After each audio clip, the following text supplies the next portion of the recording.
special type to actively be unignorant, like, But know what they're talking about, and still racist. racism is like hating those people because of what they are. Arthas doesn't hate them. He He's just just doesn't afraid of them. really. He just knows certain rumors, and until they're proven wrong, thinks that that's the truth. You can thank We're your live, by Black the way. Tusk, by the way, for those rumors. Yeah.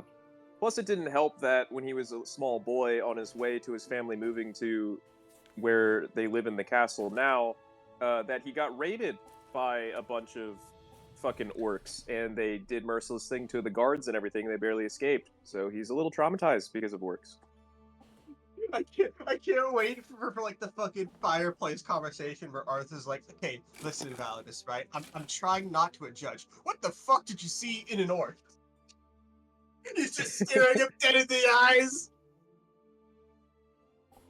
Didn't have a lot of time to mess with the orcs because you turned into a giant flaming thing, and the first orc I tried to slash to like put out of business looked at me like with such shocked eyes, like I did him a disservice, and was like, "Dude, we should team up." Yeah, dog, we're gonna team up or else we're all gonna die. It made me question everything. I was like, "Oh, am I the bad guy?"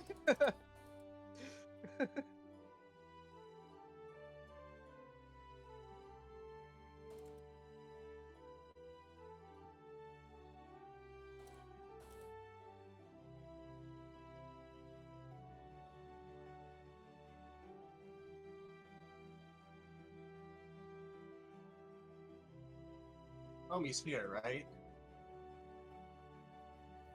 He is. He snuck in. Yeah, he's just okay. muted. He's just muted.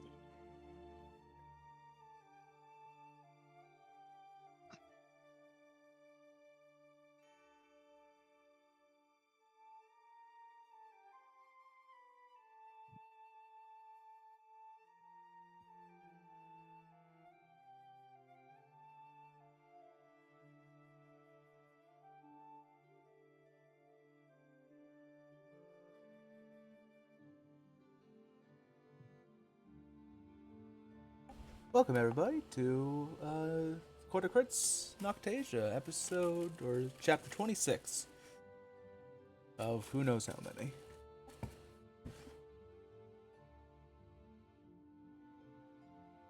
Estimate is about 200 to 250 episodes. Probably. The rate we're going will probably south on it by episode 289. Sorry, 189. Welcome to episode 1000 of Noctasia. We just made it to Gambino. No, I think actually things will be moving along pretty fast.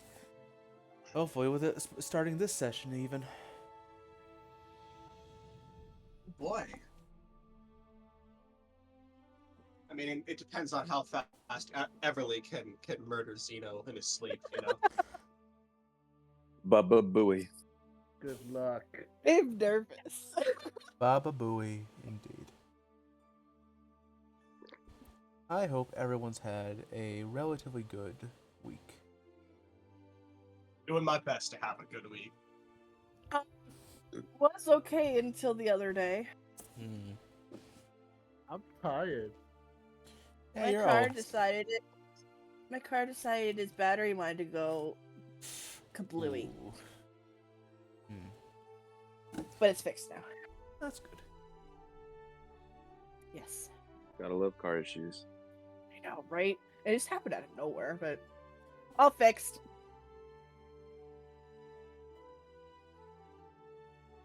I don't know if anybody's been watching the Summer Games Fest. I want to give a special shout out to a certain game. One Black Myth Wukong, the worst named video game I've ever seen. I mean, I think that it looks good.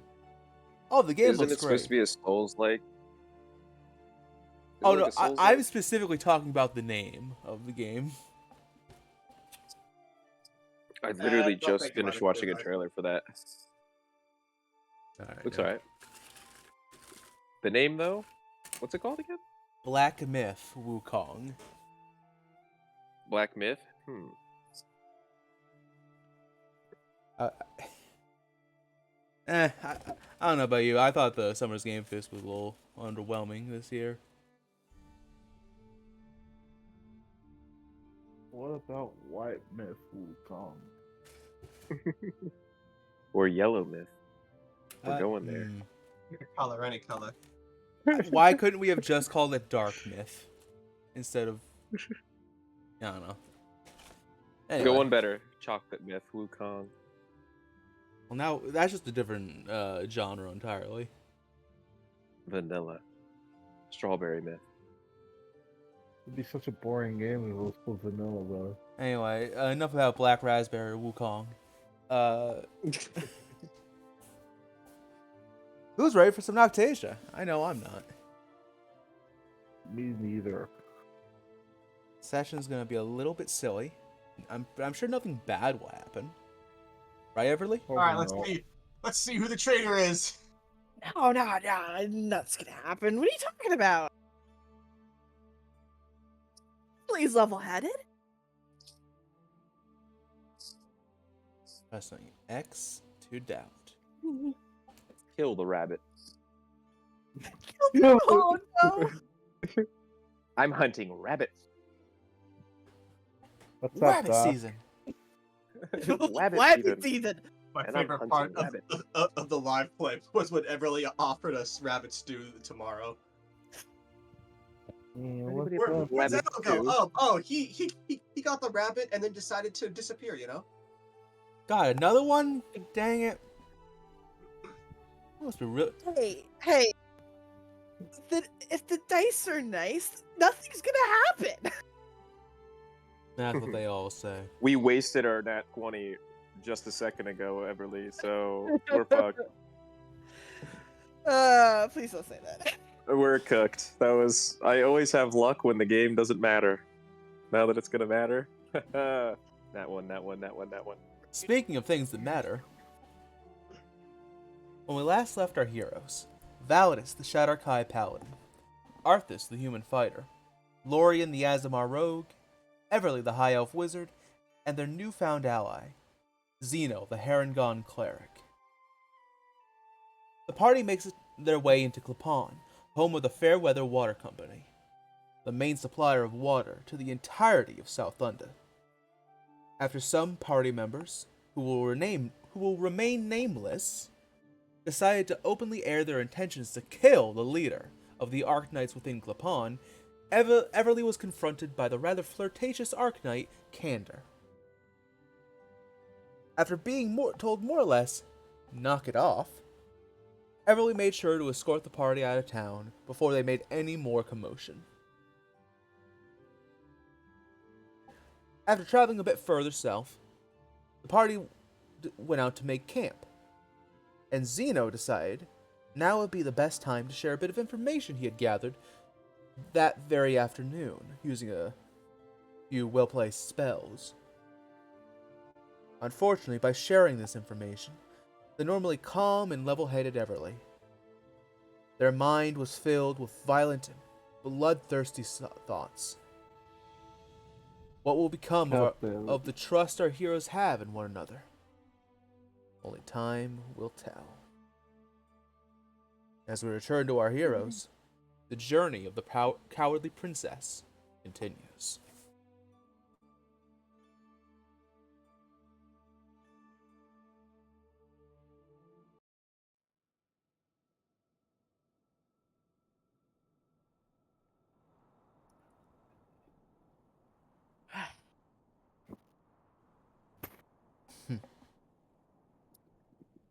Um,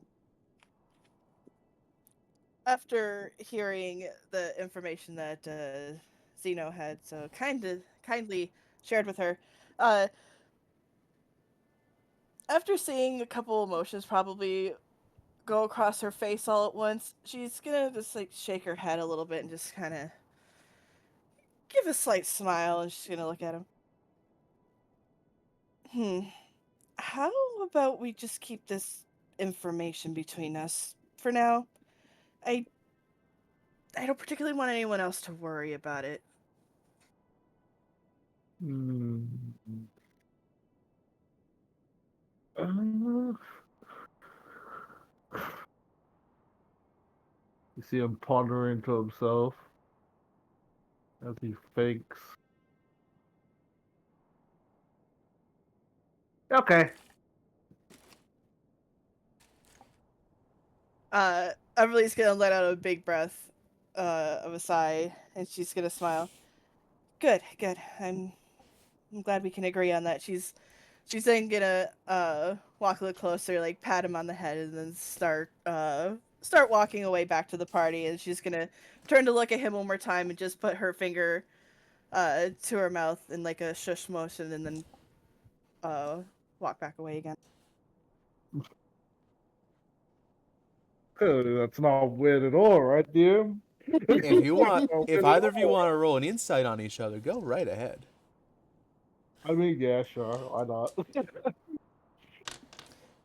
I pulled Insight out all my checker. dice for nothing.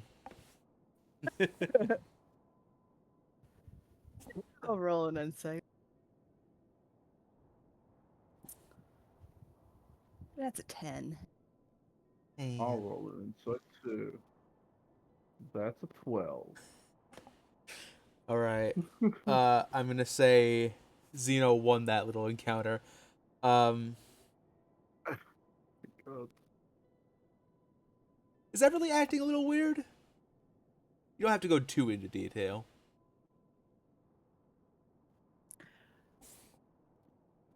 She does seem a little off, a little bit more on edge than usual. Hmm. Okay.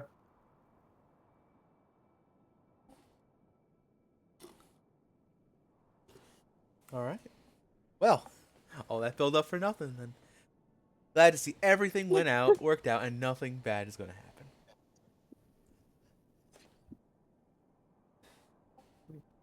Sure. Zeno, Have we made camp yet? Oh, sorry. Yes. I do presume either you're in the middle or you are making camp. I mean,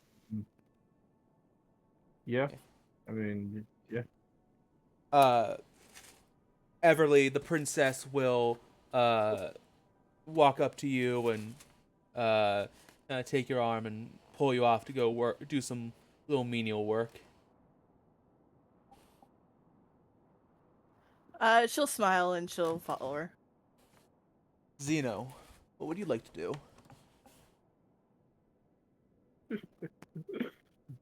Uh, yeah. Yeah, I'm gonna go to mostly because I don't know everybody that well. I'm gonna fucking roll for it. Let's see, where's my D4? Okay. Let me just switch. Alright. Sh- 1 is Arthas, 2 is Valus, 3 is Lorian, and 4, I'll try to find a time to talk to the princess. Alright. So Surely Everly, nothing will go wrong. hey Everly, do you want to roll fireball damage or should I? Surely nothing will go wrong. That's a Lorian. Alright. Okay then. Yeah, I'll find the time to whatever amount of eye line of the princess and Italy, I will approach Lorian. As the sun is like just like as an orange as orange fills the sky as the sun is beginning to set, the princess will pull Everly away if you're willing to, Everly, to go find Mm-hmm. some tumbleweeds or kindling for a fire. Yeah, she would follow willingly. Mm-hmm. Meanwhile, you find Lori and I imagine probably setting up the bedding area. That is their role that they normally take with camping, yeah. Hey, hey, psst, psst. Hello. Did did Did you need something, or? Yeah. Can we talk? Yeah, of course. Alone, I'm assuming. Yeah. All right. Lore will follow Zeno to wherever he wants to have the talk. Yeah, I'll hop a little bit of a distance away, and I will. I'll tell him the same thing I told Emily, Which is which was I'm trying to remember correctly. Uh, which was uh,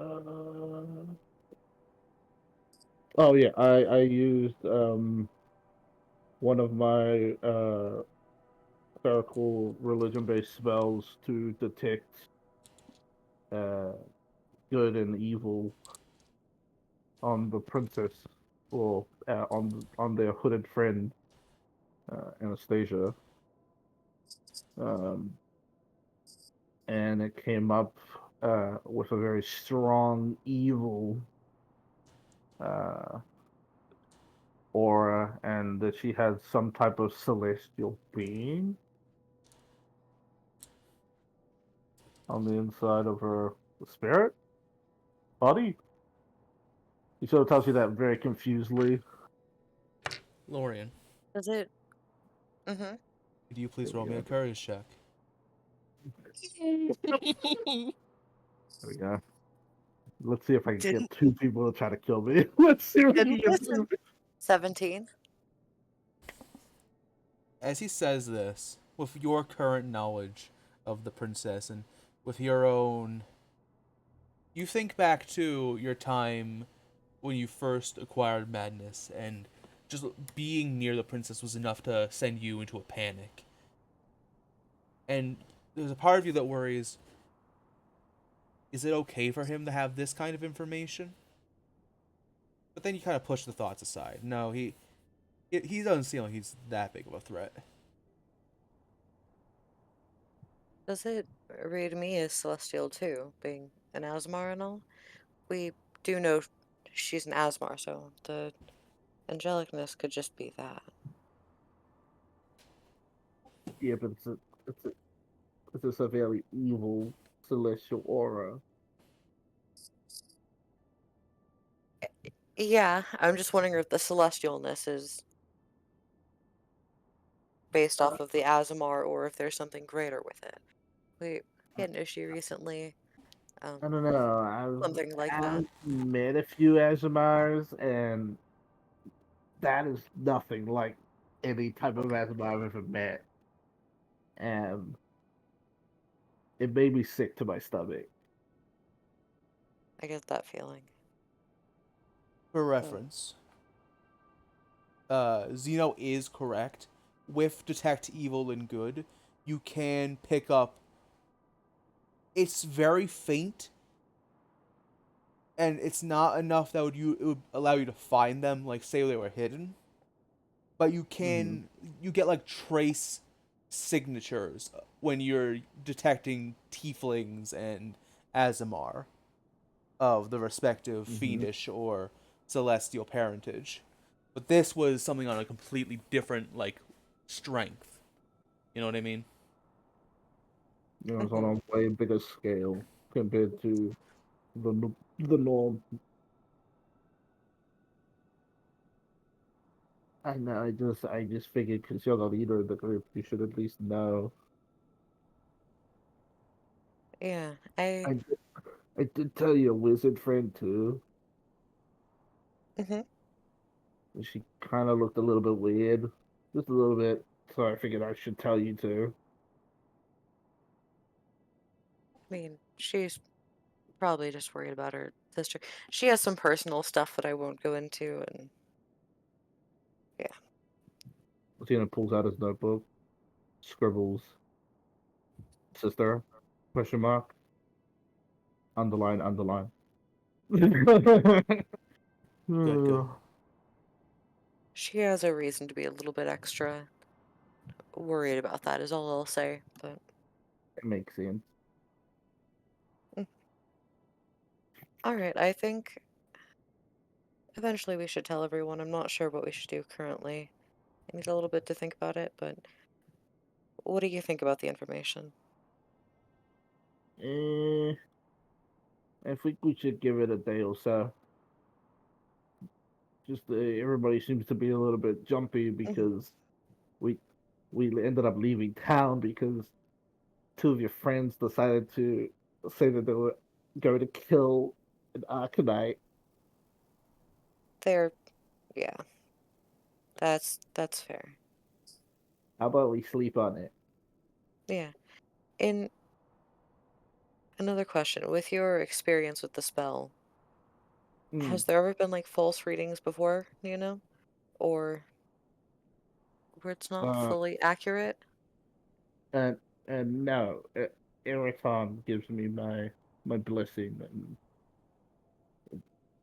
no, Okay. there's never been a false reading before. It's always been accurate. All right. I just want to take every possibility into consideration. Yes, which is why I'm telling you because it's a little bit concerning that your Hmm. friend is giving off some some. He says like in quotations, vibe bad vibes, Yeah. which is weird because she seems like a great person. I really like hanging out with her. Yeah, she's always been really kind, and all the time I've known her, I can't imagine her anyone. Okay, well, in light of recent events, yes, but I mean, who she is as a person, calling her evil, you know? Hmm. Yeah, to be honest, I wanted to also try it on your. And he sort of like gestures points towards Valorous. I also wanted to try it on him too, but because the thing that he turned into was crazy. If you do that, would you let me know the results of that one too? Yeah, sure, Okay. Thank you. Um, for all the information. of course. By the way, would like to make it completely known. I did tell the princess that I was planning on doing it, and she seemed okay with it. Yeah, that's So, another thing. I feel like she doesn't know because I feel like she'd have a problem with you doing it or try and hide it in some way if hmm, she might not know. yeah. Alrighty. Well, thank you again. Did you need anything else or Uh, uh, uh, no. He sort of just looks up at you, smiling. So good. Laura will smile back. If you need anything at all, I'm I'll be right there. Okay. And Laura will walk back to camp and continue their job in setting up the beds for everyone. Hmm. Sort of just hops over with them, and he will dig a hole. He will dig a hole in the sand. Hmm. I love the idea of any of Xeno's like the white portions of Xeno's fur has just turned like a dull orange because of how much he's slept in the dirt. Yeah, that's fine. He's used to it. Hmm. Do you want like a blanket for the edges of the hole or something? I have extras. As he's sort of like digging down and like crawling into it. And now I'm alright. The sand is warm. All right, fair enough. To be a rabbit and sleep in dirt and have it just be so The cozy. dream. Does sound really peaceful. Yeah. Yeah, I made sure to check, and this is definitely viable. This is definitely viable. I mean, rabbits do live in the desert, in my understanding at least. Some do, yeah. Well, with the color of his fur and whatnot, I figured he was like somewhat akin to a sand rabbit. Hmm. So, Um, do I hunt that night? I mean, you hunt every night technically. Mhm. Just confirming. oh shit, Xeno would go with him. Yeah, I'm taking Xena with me. New best hunting partner right here. Shit, we'll go with you. Bring home the big shit. But while dinner's cooking that night, do I know like does the mood kind of look a bit dreary around the fire? How do you Nah, mean? Zeno's like fucking humming to himself while I mean, eating. Oh, mood. I thought you said moon for yeah, some reason. mood. Um, The moon just has a frowny face sharpied on it. Moonfall gameplay. I mean, to be fair, Moon wants a hug. I mean, with the cracks around the moon, having a bad hair day. Um, Mm-hmm. that's mostly up to the party if there's a odd mood, I suppose. Xeno's Laura's humming to himself, having a good time. Laura seems not sad, but just lost in thought almost, you know? Mm-hmm. Mhm. And That's just him. well, it's kind of like clears his throat, kind of like pipes up midway through dinner's cooking. How about another story? A happier one this time. I promise it's better. Haven't had one in a bit, and with recent events, I figure we could use some cheering up. Plus, I promised Arthas that I'd tell us one, a happy one, first night at it, first night out of Lapan.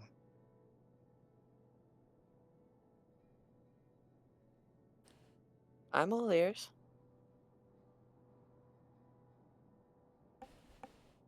Beverly would shrug and just kind of put her book down. I like turns to Arthas, the person who asked for the story in the first place.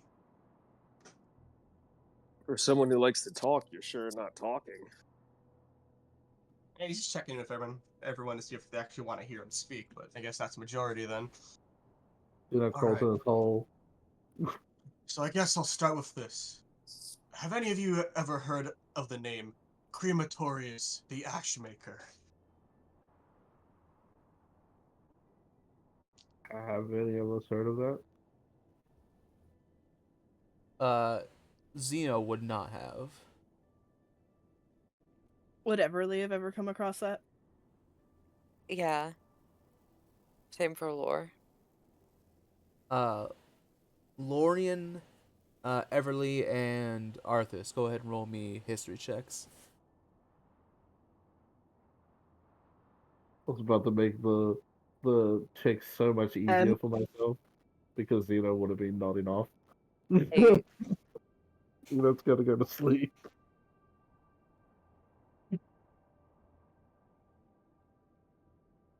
Damn. and a 9 from Arthas. Uh, none of you have ever heard of a dragon or anything by the name of Crematorius.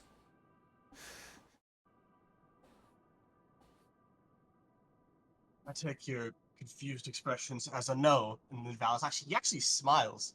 Well, that makes sense.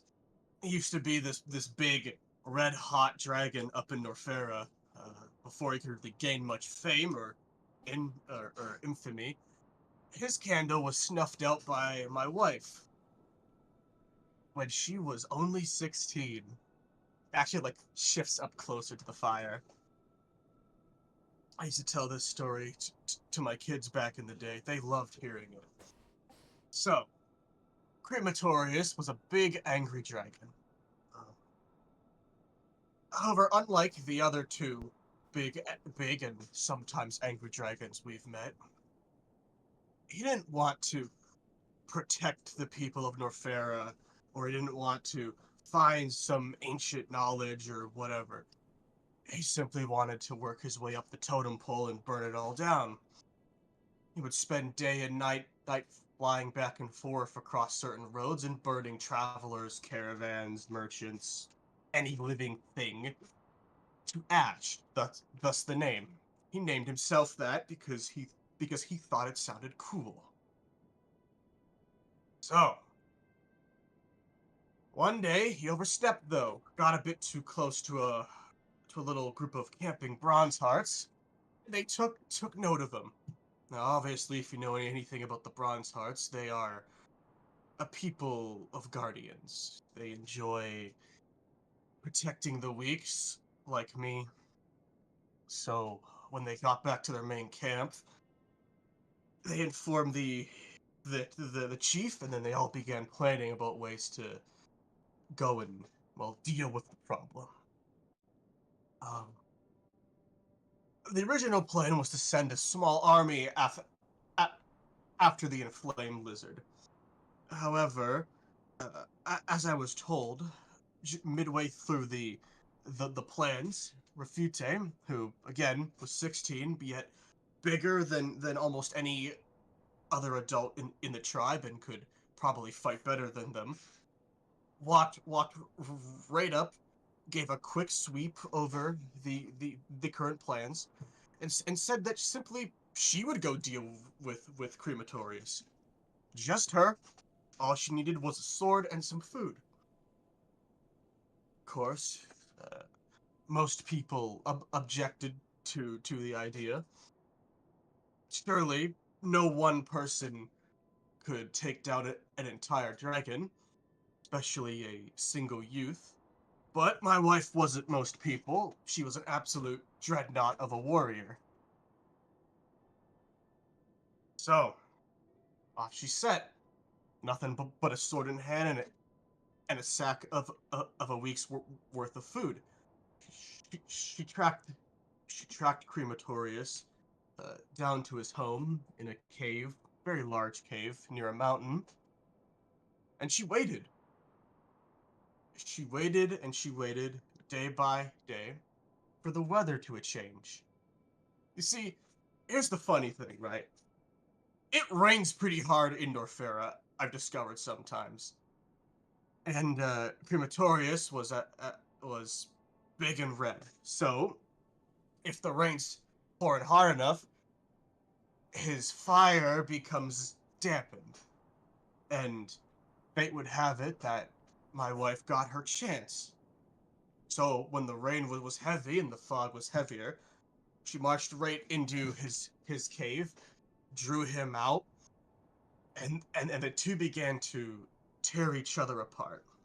And I do mean in a literal fashion.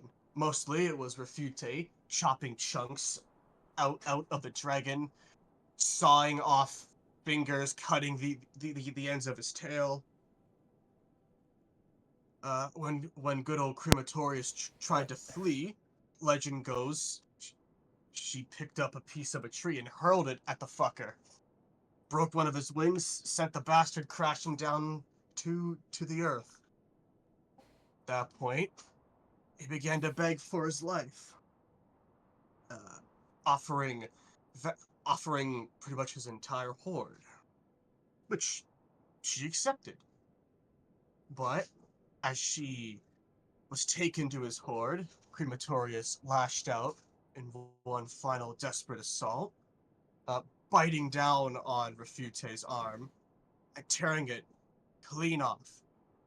Not before Refute had the last laugh, having Crematorius pretty much wrapped around her, with grabbing hold of him with what strength remained just before his arm got torn off. One swift motion, she broke his neck.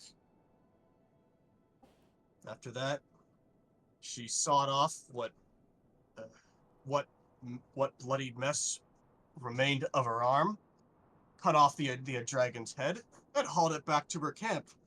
Promptly passed out in a 3-day coma, and then when she woke up, as I'm told, the Bronze Heart threw her a party.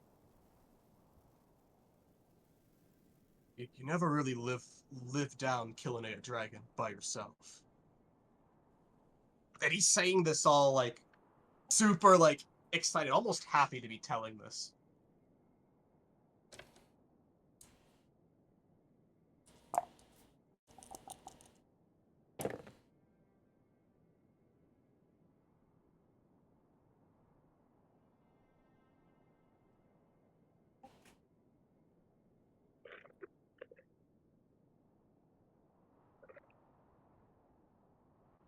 That's the end of the story. It's just,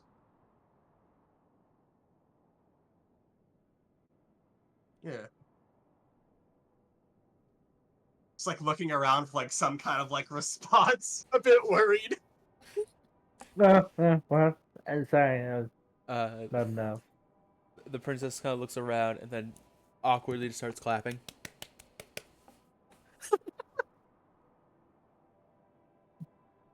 Lore, looking mildly impressed, will kind of clap too.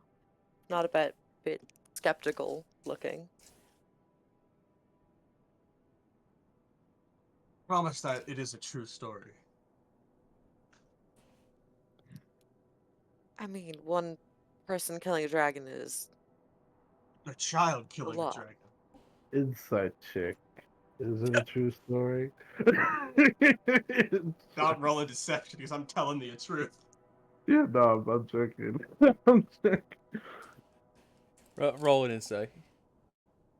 Okay, but Zeno didn't hear half of the fucking story because he was nodding off. Sir, You woke up to dragon dead. Disadvantage. 12. Okay, Uh, one second. Let me roll it again. 9. that is the truest story you've ever heard in your life. Also, you're Damn, very tired. that's awesome. I do a clap, but there's no sound because it's just paw on paw. Ah, yes, I too enjoy punching bags. I use my feet to dig a little bit deeper in the hole. I go to sleep. Oh, it's kind of like frowns. Luke, I'm sorry. I just thought that y'all would like something happier for a change.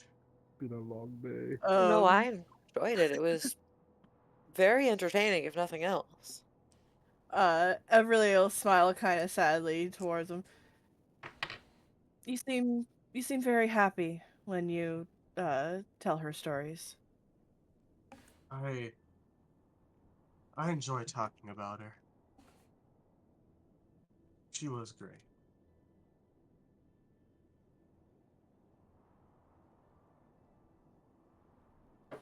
She'll still smile. And just say, "It's good. It's a good way to keep her memory alive." Yeah. Do you have any stories about Golden Boy that you want to share?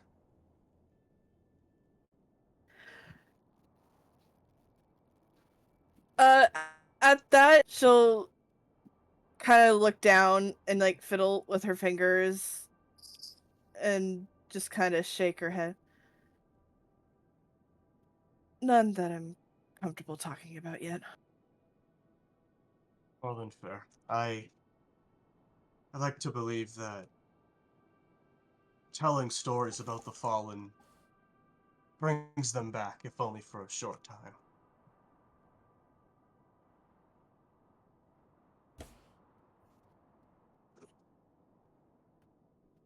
Keeping her emotions at bay, she'll just nod her head. Anyway, I'm sorry for running my mouth. Uh, we should get to bed soon. Got a lot Arthas, of traveling ahead. Yes. while you were listening to Validus' story, it was subtle at first. Then you realize that it was slowly growing darker over the course of the story. But eventually, you begin to hear overhead the rumbling of thunder.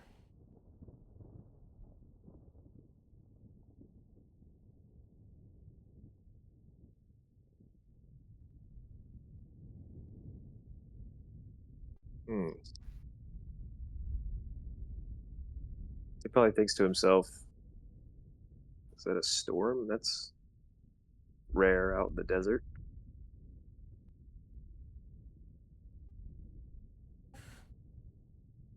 Does it seem like it's coming from a certain direction? Seems to be coming from above you. I'm gonna look up. As you look above you,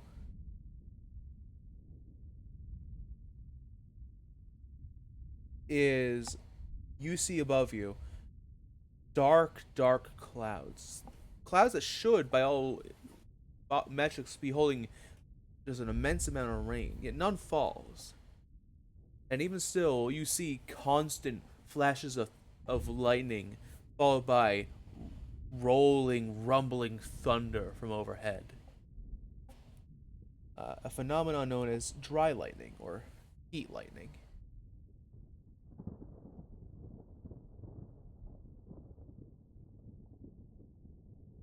It's about the closest you can come to a storm here in a desert.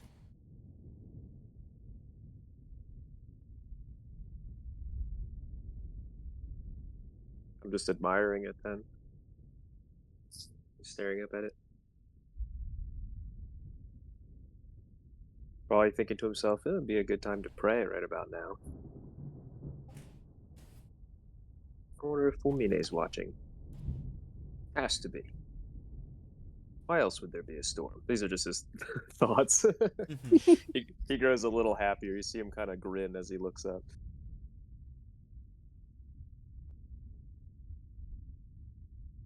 Well, Valdis, fantastic story indeed. Don't know if all of it was true. I can't imagine a kid taking on a dragon single-handedly, pun intended. But Well, by the time she was 16, she was about a foot taller than you, I've heard. I mean, the validity of the story is lost on me. I grew up with a complete monster of a sister, so it's not that I'm doubting it's 100% plausible. It's just I haven't met your wife, so I don't. Does that make any sense? I mean, I don't doubt that these stories have some truth to them. After all, I've grown up with Termina herself, who I've seen do some very interesting things that I thought were impossible by the time she was about 14. So, anyway, you see that, and I point up to the clouds in the sky. I like look up. You look up I to see. start to stand. Go ahead. No, that's it. Just what he's looking up. As you look up, Valdis, you see the dark clouds with constant flashes of lightning, yet no rainfall and no real like strikes of lightning either. It's just constant, very loud flashes of lightning up in the clouds. Have I ever seen anything like this before? Uh, not frequently, but you've seen it a few times during your time in South Thunder. Well, that doesn't happen every day. Which is why, if you wanted to do that prayer, I feel like now's the best time. My goddess It's is the over, god huh? of storms. I mean, I can only hope that's her. So far out in these barren wastelands. Yeah, let's go find a hill nearby, I guess. Very well. I'll kind of grab my stuff. Not all of it. I'll leave most of my camping stuff behind. Just my sword. I'll belt that to me. Have my shield on my back. Just kind of arm, helmet under arm, and kind of walk with Validus to like a reasonably sized hill to get closer to the storm. Yeah, as I'm leaving, I like turn my head back to everyone. We'll be gone for a little bit. Arthas wants to try something. Don't kill each other. We'll There's stay in plenty of view of the meat. camp. Yeah, there's plenty of meat to go around. Thanks to Zeno. Mm-hmm. Mm-hmm. Yep. Then I will let Arthas lead me. As we're walking, I kind of mentioned to you as we get a little bit farther from the camp, I'll turn to you and be like, another thing we might have in common. We both have very strong women in our lives. Your wife, my sister. I think the more correct term is had, but yeah. You've mentioned your sister a few times. Never really heard of her. She'd scare the shit out of you, I feel. but Nothing not in a way scares of me like, except for my dad, and she ain't him. So no, not that kind of fear. You meet her, she's very sweet and innocent. It's the look in her eyes that scares men. When she gets serious, that's a frightening sight to see. Almost like, well, I don't like talking about it. She's kind to me, though, at least. A little bit too clingy, if I do have to say. you know, if she made it out, She wasn't at the castle, so I can only assume she's still holding the front, leading her armies, protecting the border, and all that. oh, if she's as strong as you say, she's probably fine. Luckily, I I just got to had a see thought. her. Oh, yeah? If my wife It has an ascent. was still alive, if her and your sister teamed up, the the two of them, given a few months, could probably drag Phobos out of what other of what of whatever gutter she's in and just bash her face in. That's a thought. What were you saying, Dan? Oh, sorry. I just wanted to say thank you, Smushbug, for the raid. Welcome, everybody. We're Court of Crits. We're playing some D&D. Uh, sorry about that. Want to thank our new viewers.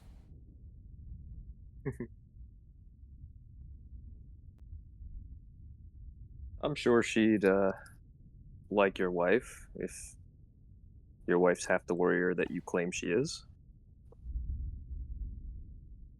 She's always been about challenging people and showing her might.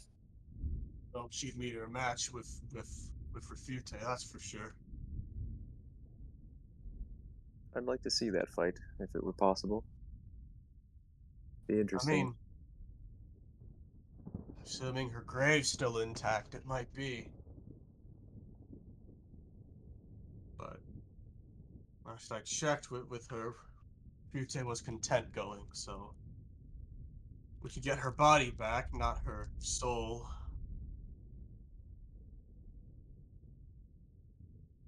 Now you're talking about miracles.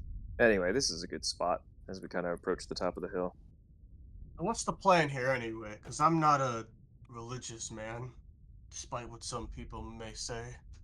My goddess is the one of emotions and storms. So, cry, I guess. Take a knee and just let it all out, I big like guy. Right. looks around, shrugs. I can't do this shit on command. I'm not expecting you to, but think about the hardship you've been through. Think about the suffering. Think about the things that make you feel something, and let it all out. Talk about it if you have to. Before they Say start it to the the sky. Say it to the storm. Let the thunder drown out your, I guess, tears and your crying. before they start the can I cast a spell before I go to sleep? Go ahead. Absolutely.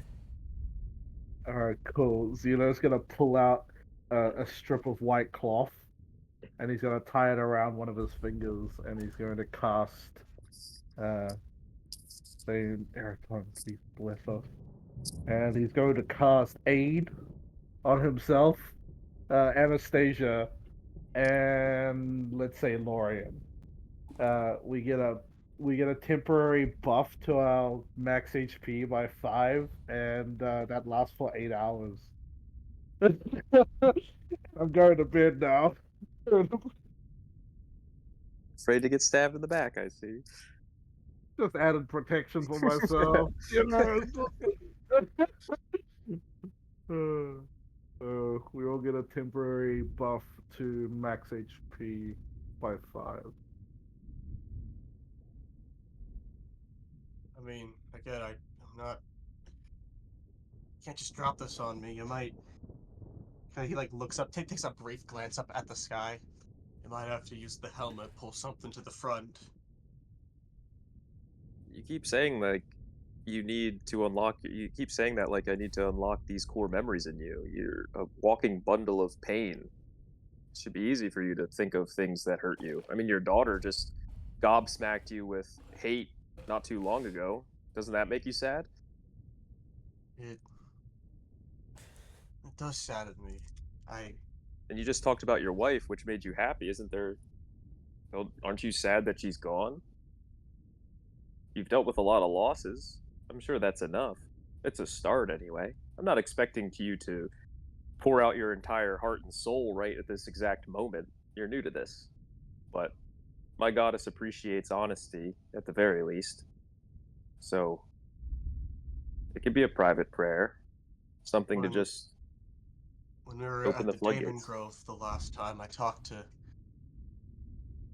not the last time, but when we dropped off Verife there, I talked to Drewsby. He told me that look at all the good things that have happened recently. Look at all the good things that's happened to me. I should be thankful for that. I should enjoy that.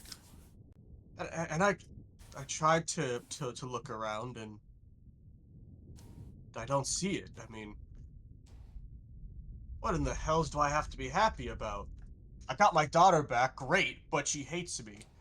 Every town we go to, we get pushed out from. My home country is being ruled over by a bloodthirsty tyrant whose personal protection guards eagerly boast about the prospects of murdering more of their countrymen. There's a goddamn monster in me, and the whole world's trying to fight my adoptive daughter. What the fuck do I gotta be happy about? Who said you had to be happy? Now get on your knee. And I join him by kneeling next to him, taking out my sword and plunging it into the sand and bowing my head to it. I put my helmet on too before. That way, I am planning on invading his thoughts, but uh, I want him to keep going, like keep up this talk as he's kind of like opening himself up. Keep going, keep going. Whenever there's something of modicum goodness, there's always a string attached, several of them, usually. I'm wearing the armor of our dead king, a man I respected, and yet I have the both the pleasure and the burden of watching over his daughter. Again, the whole world's trying to fucking kill. Everyone but me has this fucking crazy eye disease where they could turn on anyone at the start. I love you guys, but you know, I'm always afraid of getting stabbed in the back when I sleep. And then here, Drewsma is telling me to basically man the fuck up and enjoy life.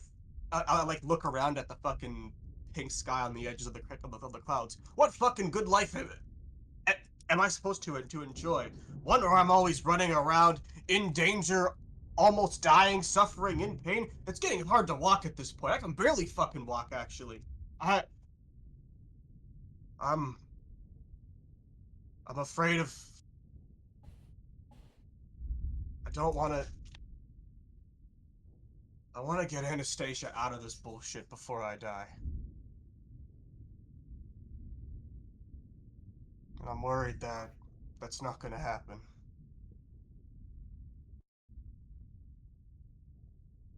Is there anything else you want?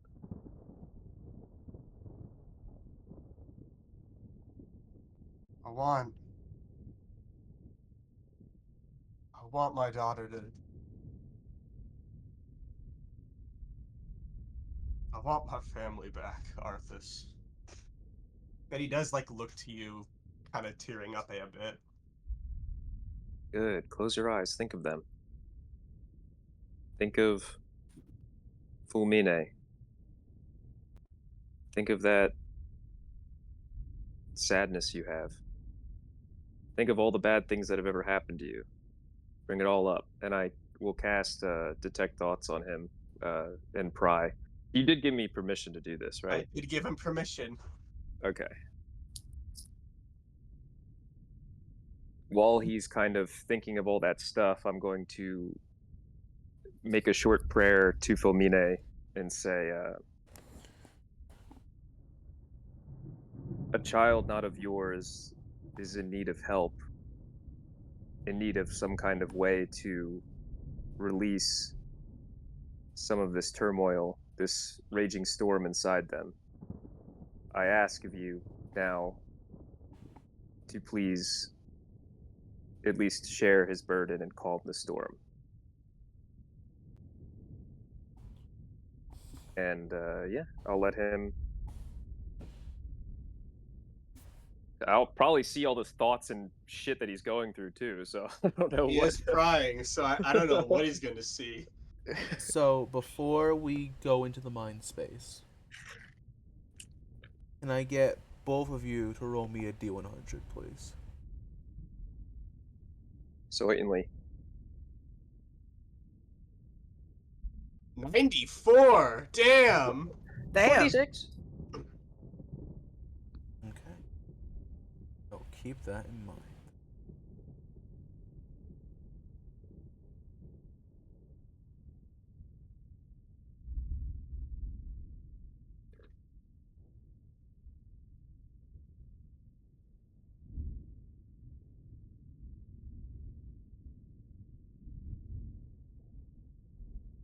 So,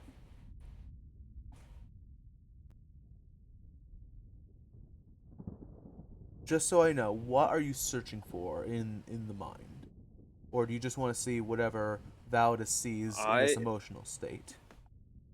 I I told him to think of all the terrible things that have happened to him and think of his family, and I am going to be trying to bring those to the surface. Like he already mentioned a couple of things, uh, like that I would think are like bad, but his like pain, the things that his father did to him, the struggle, him losing his wife, those kinds of memories, those like really hard stuck milestone points, just in like how like your life flashes before you in your head, before you die or something, kind of like that kind of thing happening in a sense. Like try to get the at least a couple of the big ones that'll make him fucking cry like a little baby right now.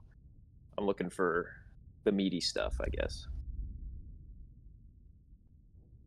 Okay.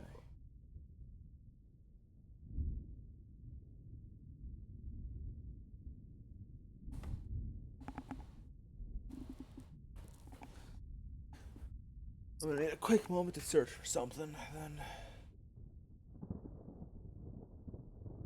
I want you to become a puddle at my feet, Validus. Oh, he's probably gonna be.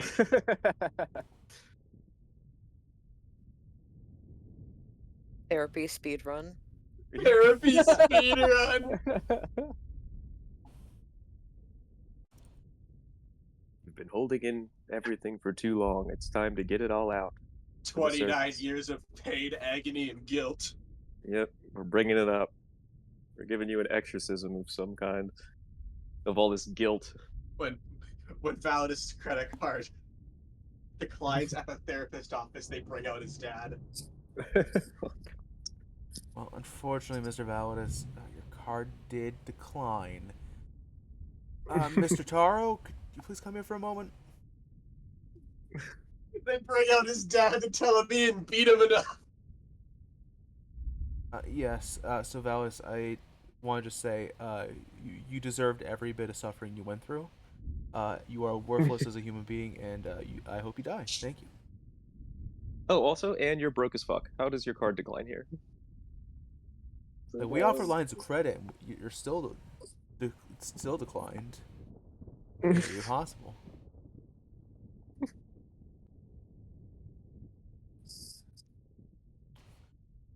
Trying to think. Good fucking. The worst part is I can't play anything, otherwise it'll fucking blast for the whole audience.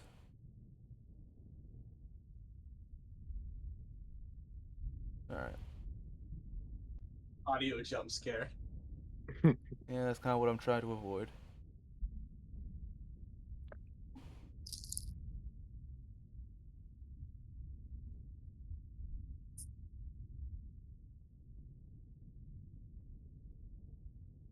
This should work, I think. Nothing like crying to a soundtrack. Am I right? Get the So, Mario Kart music playing. as you peer into Validus's mind,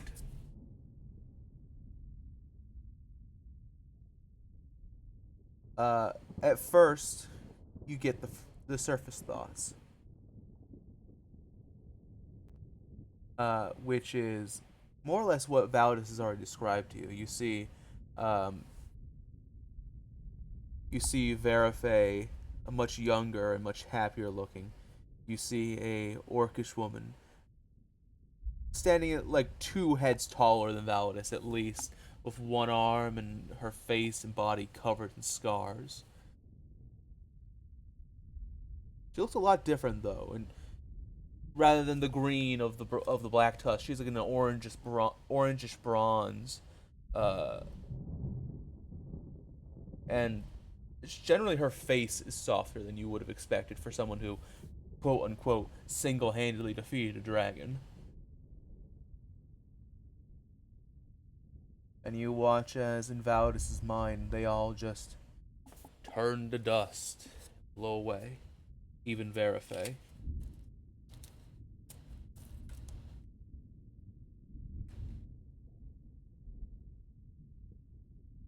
Do you wish to probe deeper? I do. Validus, do you resist?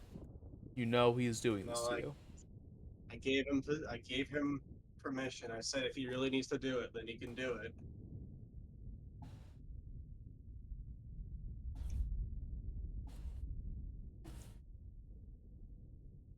Okay.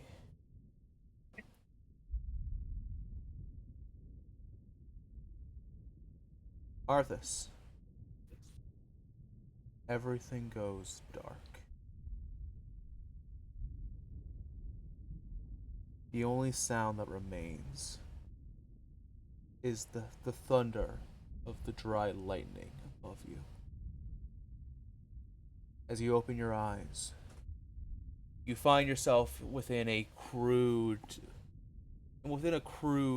leather tent. You can still see some of the veins of the skinned animals that make up the cover. It's a fairly basic room. At least it would one that would be in a tent. You see, it more or less looks kind of like the God, I forget what they're named. Jane's father's tent, except just with less decoration from Tarzan. Uh, there's several tables, a bed, a few maps kind of hanging, or rather spread out across the table. I mean,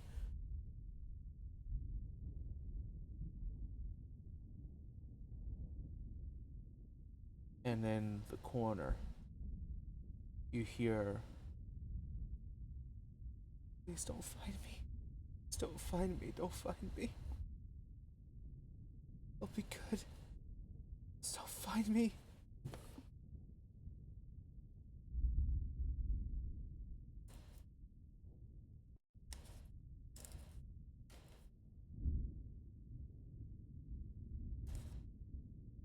I'm definitely gonna head towards that direction.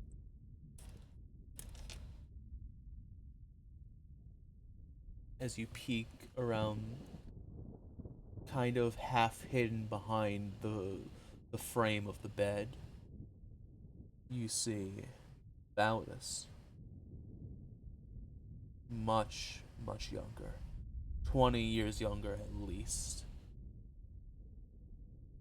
His hair is mostly purple, as opposed to the white, mostly grayish white with purple streaks that you know now.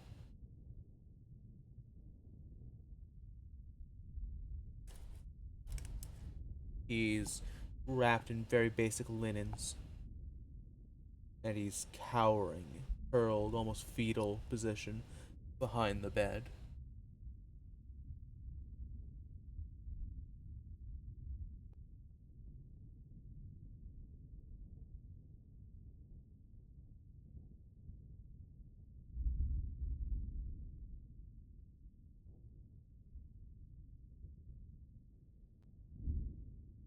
He doesn't see me, right? Like, No, if I like stand in front of. he's Okay. kind of turned away towards like the corner of the wall and the bed.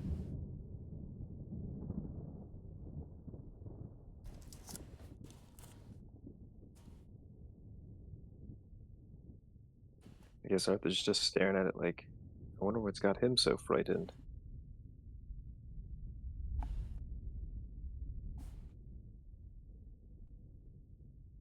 Kind of look around at the room. Roll me a perception check.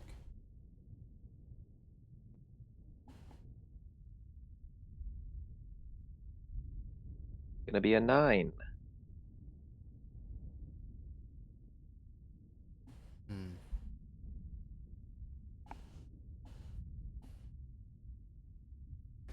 As you kind of look around outside the tent, between the thick coverings of the leather flaps and the thundering outside, you don't really hear or see anything around you. At least that is until eventually, after you do one or two circles looking around the room, a bright flash of lightning illuminates the outside, and from the loosely open doorway, the shadow of a large man covers you as you stand sort of in the middle-ish of the room.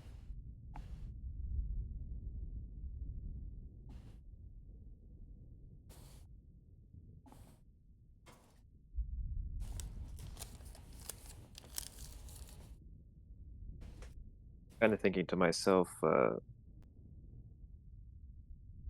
from what Valdis has described, I'm guessing this might be Artaru. Artaro. Mm-hmm.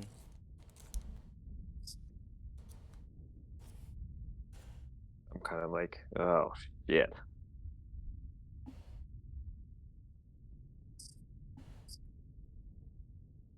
What would you like to do? I'll kind of turn. I'll kind of turn to Valdis, his little kid form, and see if I can like reach out and touch him. Be like, hey.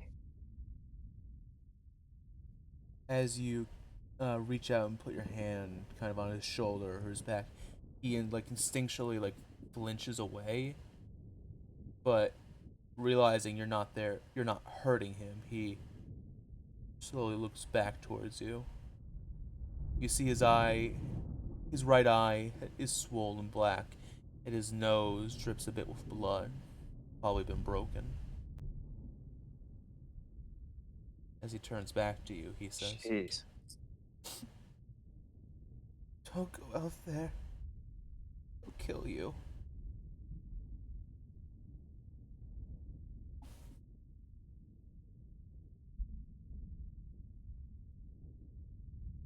Oh, this is messed up. I'll. Do I have my sword with me? Yes.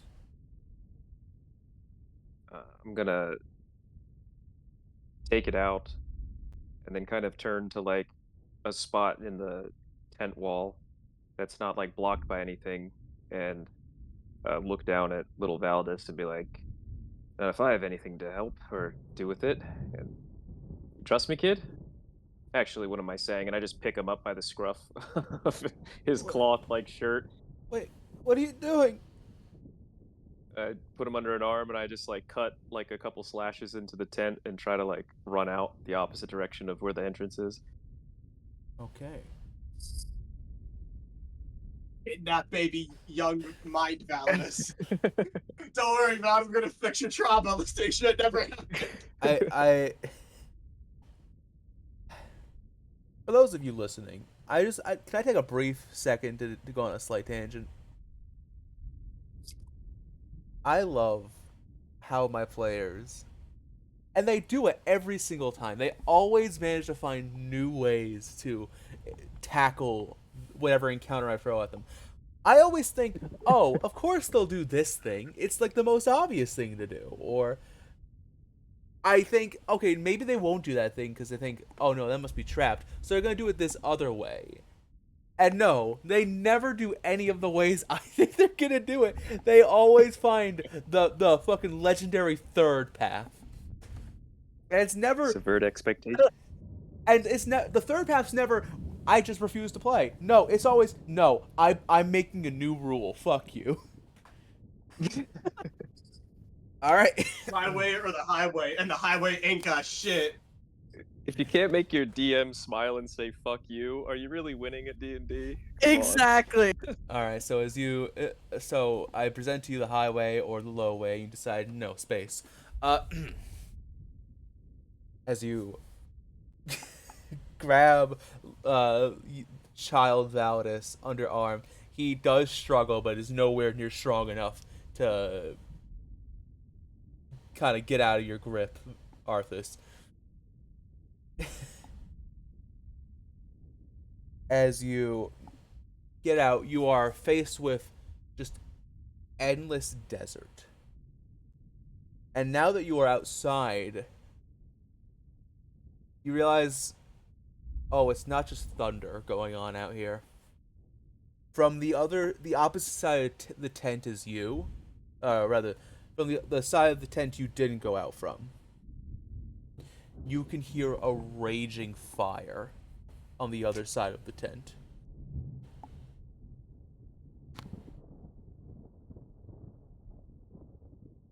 Does it sound like battle, or does it sound like screams of terror and stuff like a?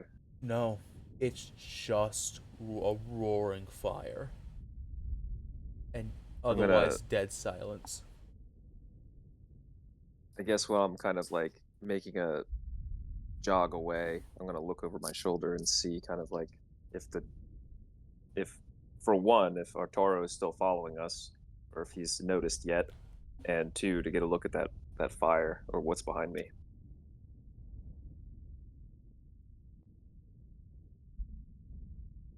As you run away and look over your shoulder, the tent has disappeared. And you now see what lays behind it as you're trying to make your way away from whatever it was. Roll me a perception check, actually, to see how long it takes you to spot Arturo. I've got one eye. Let's hope it does something. Yep. Nope. We got one less than last time. 8 this time. See, it makes sense, though, that you roll so low, because you don't... Naturally, you wouldn't see Arturo first. You see the mountain of dead bodies beneath his feet. You start at the base, which is at least like 100 feet wide, and just watch as it rises higher and higher until you see one man standing atop the pile of corpses. That man's back is turned to you as you run away. My eyes kind of go wide and in shock. Do I know I rolled low on perception, but what does he look like exactly? Because I've only had descriptions. I've never actually like seen him, I guess.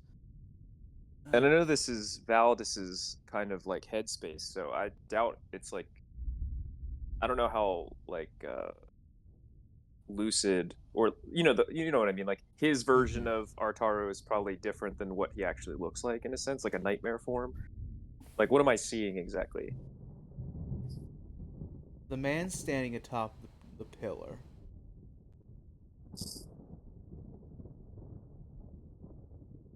If you didn't know he was supposed to be an orc, you'd assume he was a giant. But it's strange. The body proportions are all wrong. His legs are too short, and his arms are too long. But all of him is just pure muscle. He's green of skin, and you see black tusks that kind of curl, kind of more like a boar's tusk. Um, he has relatively short hair, I'd say, uh, and his back is covered in scars. I can't tell you much about his face though, because he's not turned towards you. Right. Looking around at where I can go, I know it's like endless desert and stuff, but I guess I'll just keep uh, running and kind of look down at Kid Validus. How's he doing? Is he still freaking out, or is he like When you calmed down look now? down at Kid Validus, he is gone. That'll make me stop, and I'll kind of like look around and turn back. Like, what the fuck?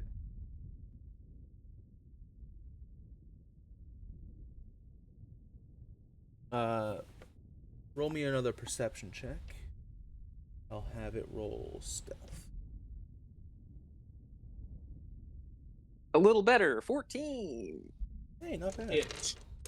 Have it roll stealth. Hey Chase, can you tell me what Have its dexterity modifier is?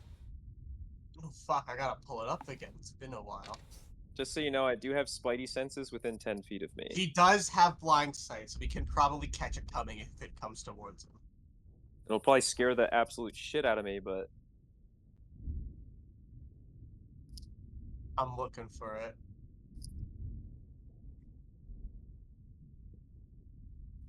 But you don't have the It's alert feat.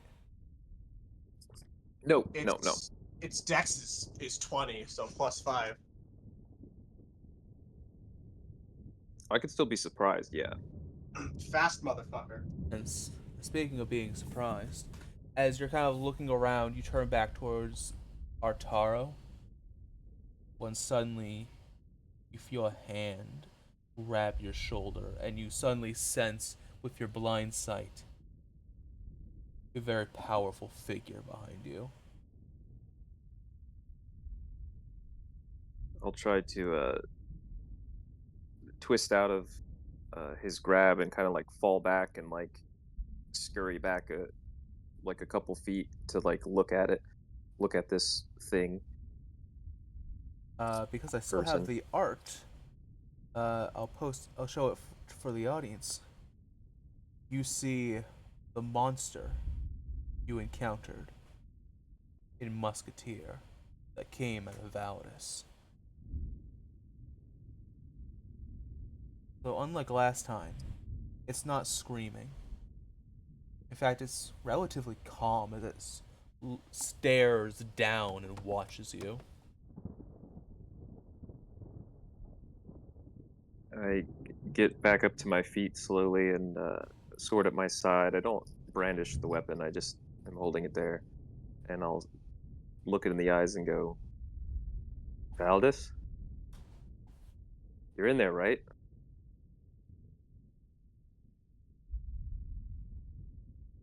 It stares at you, stares into your soul. Does not respond.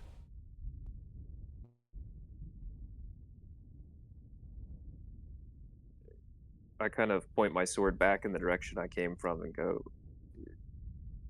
"Is that who I think it is? That's your dad, right?" It begins to lean down and forwards towards you.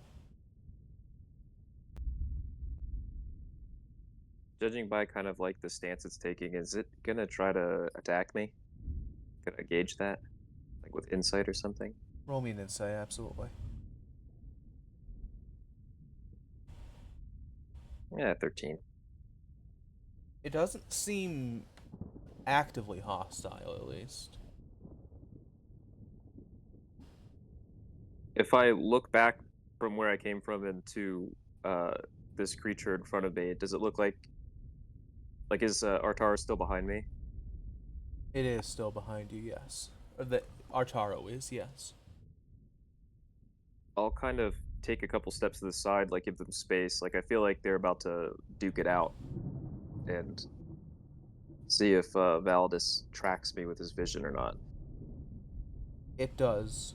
It its eyes follow you, and it begins to shift towards you as you try to step out of its way. Kind of thinking like, if I'm in your head and this is here, I kind of have like a oh shit moment. Like Oh shit! Like you're not Validus. Are you the thing inside of him? And I kind of ready my weapon, kind of like in a defensive stance. And the thing will say, "Get out." And Arthas, the detect thought spell is ended. And as it ends, uh,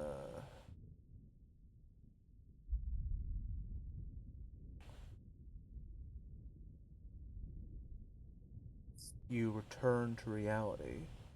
And because of that 96,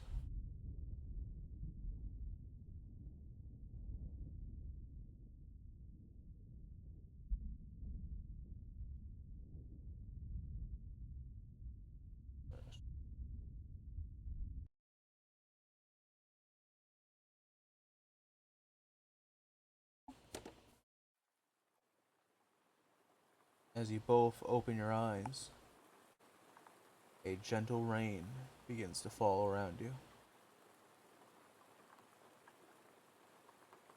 When I snap out of it, I'm like breathing heavily, like, holy shit. Alice is like rubbing his eyes. Oh, could have been gentler. Fucking hell. It's the helmet with the spell on it, not me. I barely know how the thing works. Are you alright? How do I feel, DM? You feel pretty alright. As the rain falls upon you,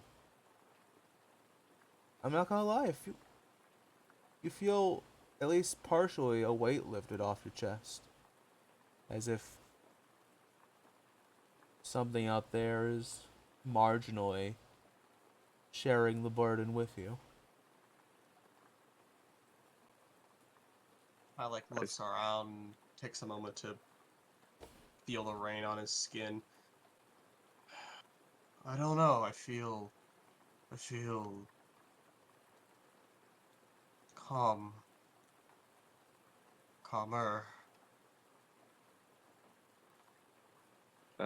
stand and take my blade out of the ground and turn to Validus while he's still kneeling and reach my hand out.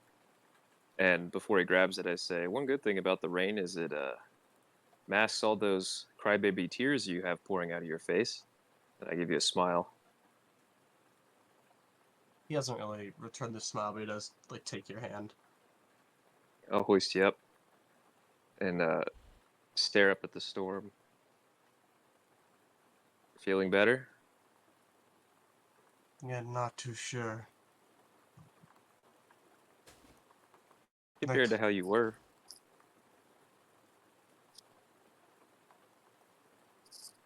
The maybe. rain doesn't last too long. This is the desert after all. That's enough to send a message. They call me a monster, you know? And they're proud about it. Abel told me when we were in Accordia that, the soldiers celebrate the monster the time he beat the devil of South Under, the time he ripped the tooth out of the ancient boogeyman.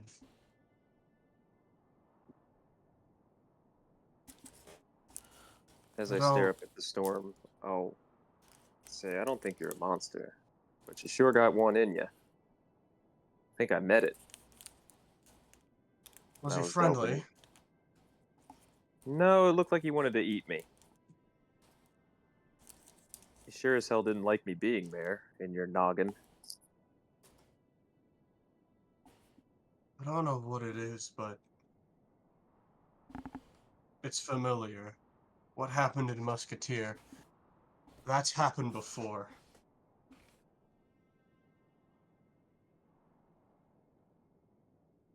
More questions, still no answers.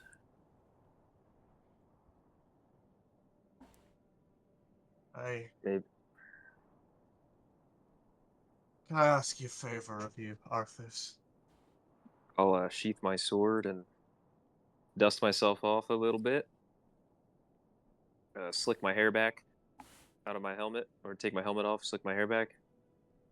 Depends on the favor, I guess. I won't kill anyone, if that's what you're asking. I'll fight him. Would you slay a monster? Monsters are different. I give you a toothy smile. If that thing ever happens again, and I can't wrangle it in, if I look like I'm going to hurt you or anyone, or God forbid, Anastasia, I want you to kill me. I I want to die as much of a man as possible, not a monster. I'll put my hand on your shoulder and be like, "You're not a monster, Validus. And if that thing does come out again, we'll find a way to stop it like we did before. Who knows if we'll have a bunch of orcs to take the brunt of it, but we'll get Anastasia out of there. We'll try to keep you at bay, but there's no need to kill you." You're so sure. I am. I can't go on. What's this now? If I can't go on, then you can take care of her, Anastasia. I don't know what to do about Verife. Of course, that's been my mission since I got to Norfera.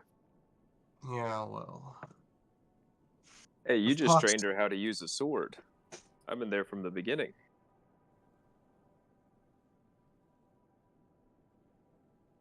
Poxl's dead.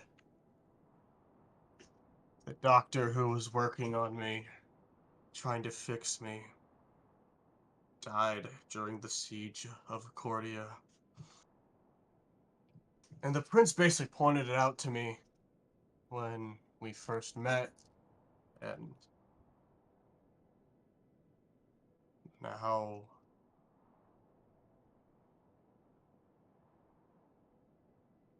look, Arthas, I'm gonna be honest with you. It's getting hard to exist. Everything hurts all the time. Randomly, I'll stop being able to feel my fingers.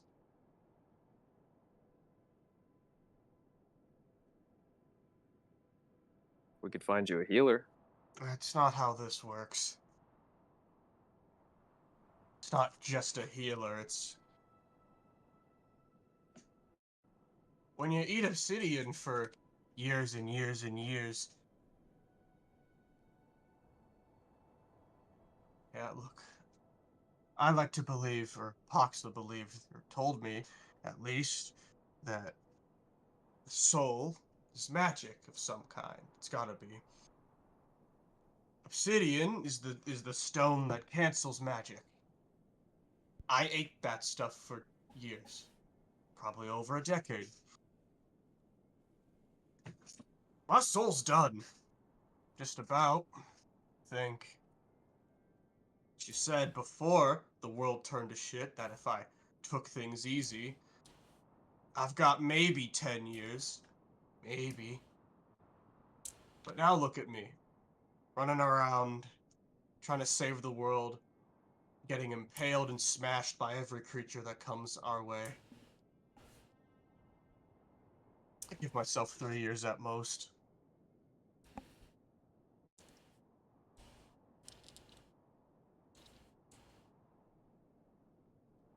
Well, that's Thanks. plenty of time to save everything, to fix everything. You wanted a warrior's death, didn't you? You're not going to give up now. I get that if you turn into a monster, you want us to help you, and we'll do what we can. I don't plan on killing you, but if it has to come to it, then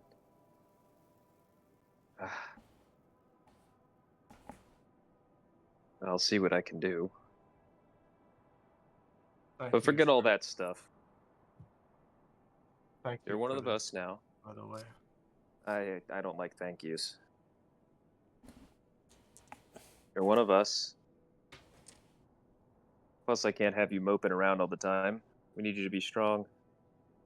You're the one that takes the first hit most of the time anyway. If you don't want to stand at the front lines, then I'm going to have to take that hit. And my pretty I face never, can't handle it. I never said anything about not wanting to take the first hit. I just don't want to take a hit and then not get back up again. At least until Anastasia's safe. Well, if you can't get back up on your own, you have us. We'll figure something out. Always have.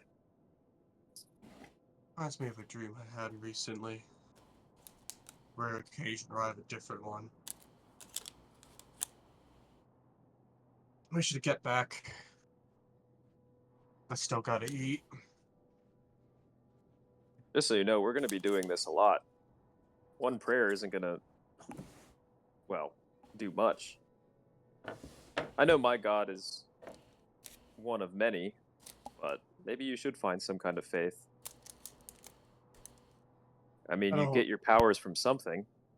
Maybe you just haven't found the god or goddess that is supporting you.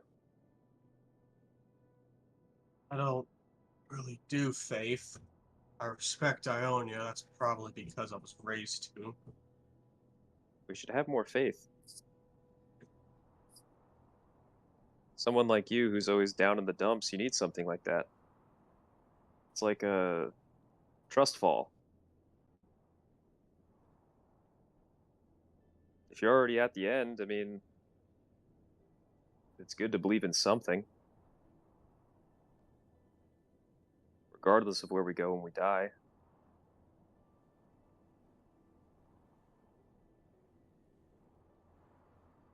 You had a hard life, Valdis. How about for the rest of what you've got, you live for more?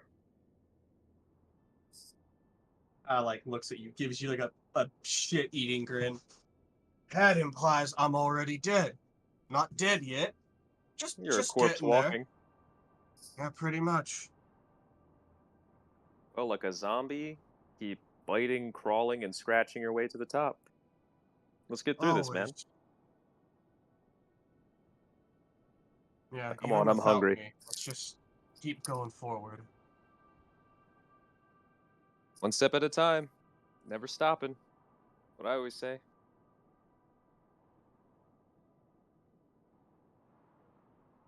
What'd you get us this time? Snake again? God damn it, I'm starting to hate eating reptiles as we walk back. Alright then, if you want to go hunting, then be my guest. No, no, no, I don't use a bow. I'd have to get up close and cut it myself. Do I you don't like think that I kind of use stuff. the bow? No, I think you use your weird holy powers, which is why I keep hinting at you need more faith, man. What if you get stronger believing in something? I mean, I usually just beat things to a death, but fair enough. And Can we so you do make your something other than snake next time? That's the last thing I say. as you make your way back to the camp, you all enjoy a nice dinner, or well, as nice as Snake for the 10th time in a row can be. I've been collecting the rattlers. Damn. All right. Uh, man, gonna make a maraca or something. Yeah, that's what I was gonna say. Make a maraca for Isaac when we see him again, so he has another musical instrument. Yeah. I believe Everly tends to have first watch. Is that right? I thought Valdis had first watch and then Everly had second. Yeah, Emily usually has second. Okay. Mm-hmm. You all enjoy a nice. Validus, the first watch goes off without any real problems, thankfully. By the time your shift ends, say it's like a job, like it's a fucking retail job. By the time your watch is over,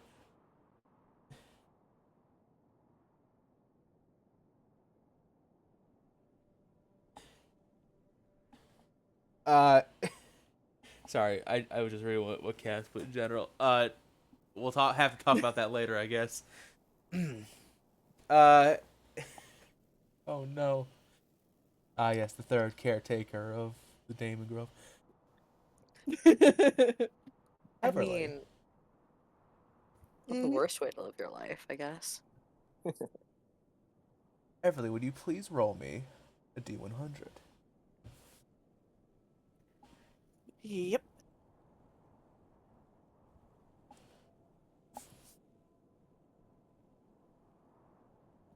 57.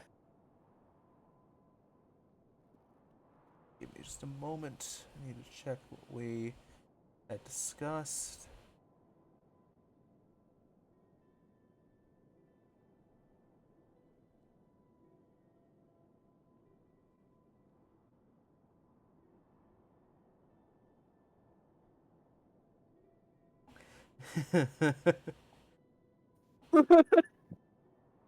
All right.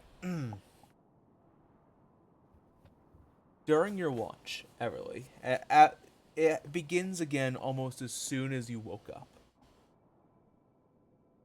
As Validus shook you from your trance and you went about making sure nothing, attacked the party during the night.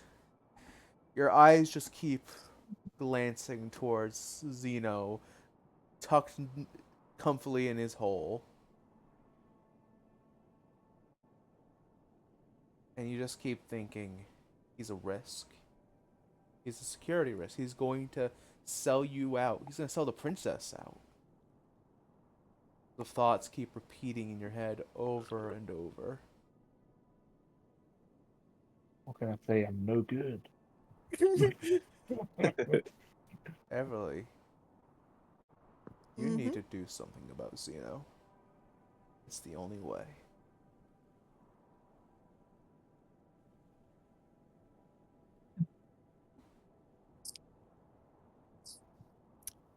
Everly is just going to look over the rest of the party, making sure that everyone is still asleep. Me, me, me, me, me, me. Me, me, me, me, me. The only Let's start one, this right now. there is one person who's not asleep, and it's the princess.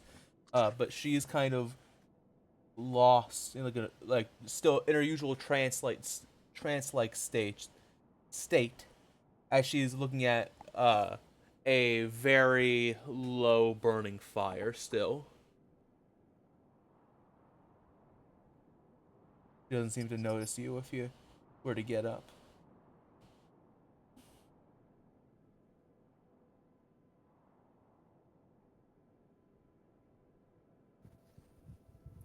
Everly is going to stand up.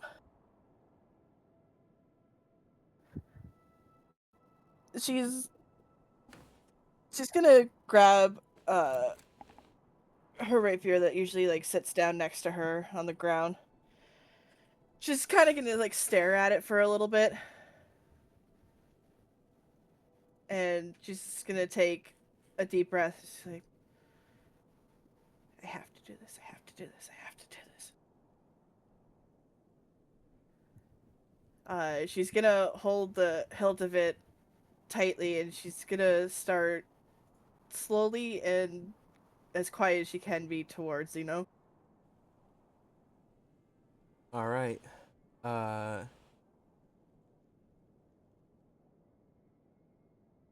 Sorry, I'm just checking something real quick. Roll me if you would a stealth check.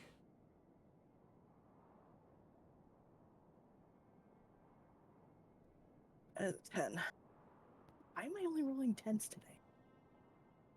It's fine. I only learnt this recently, but apparently, while I'm asleep, I only get half of my passive perception. Oh, Oh. no, Yeah, that's Oh! actually a thing. That's actually a thing I just learned recently. So technically, that does beat his passive. Yeah, because my passive is it's what's half of 17? Like 8, I think, or Yeah. 9 if you Yeah. round up. Okay.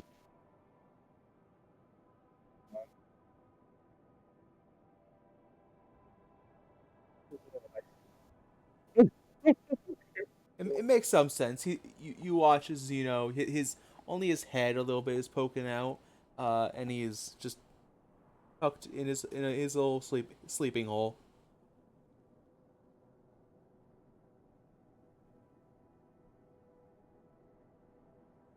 You approach him, Everly.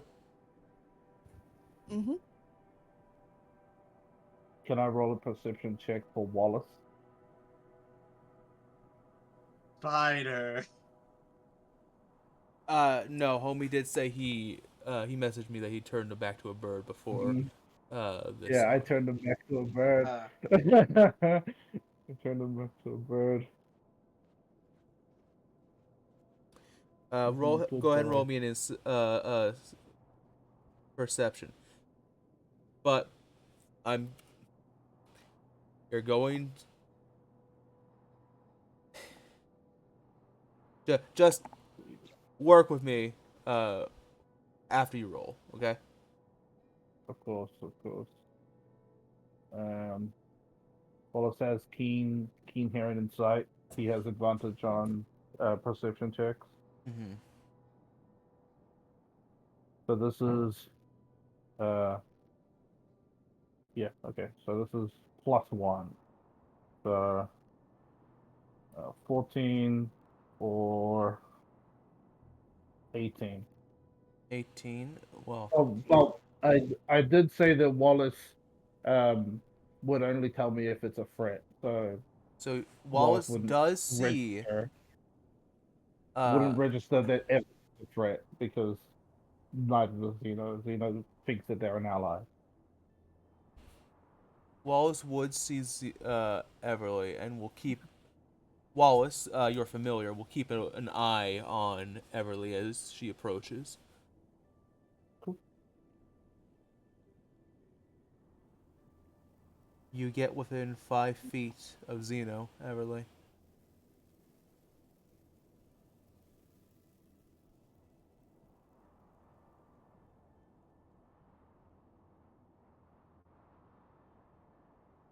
At this point, when she gets that close, she is gonna start shaking a bit because she's never had to do this before.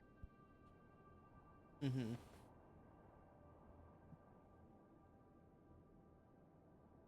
What do you do?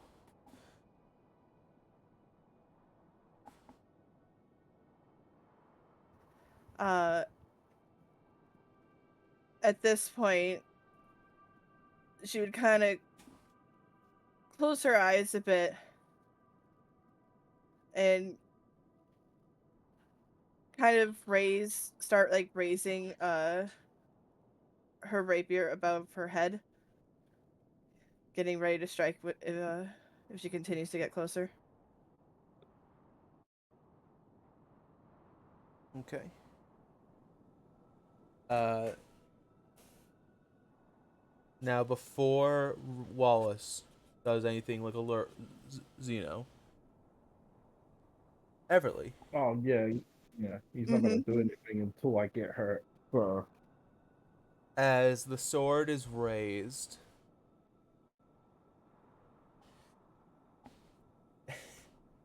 Everly, your eyes are closed. Because she's taking a breath, she would temporarily have her eyes closed for a moment. Yes. As you're taking that breath and as your eyes are closed, you don't hear a dog. That's don't your worry, don't that's worry, that's Wallace crazy. Don't worry about that's the dog inside of you. it. Pick up that You're phone, man. hungry. It's her You have secret werewolf indigestion. form. Everly, in fact, does got that wolf inside her. I mean, fucking, never mind. God damn it! I hate this place. I'm going home. Goodbye. Victor is rapidly approaching. Yeah.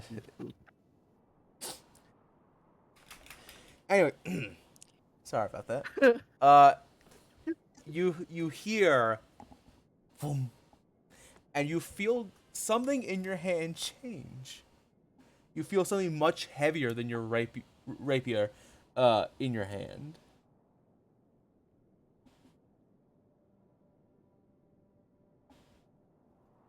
Uh, with her eyes so closed, she kind of like tilts her head confused, and then she open her eyes to look at her hand.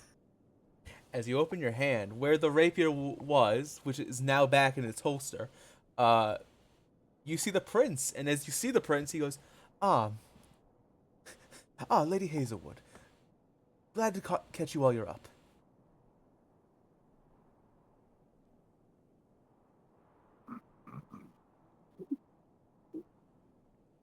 Uh, being slightly startled, uh, she kind of like stumbles back and she ends up letting go of the sword.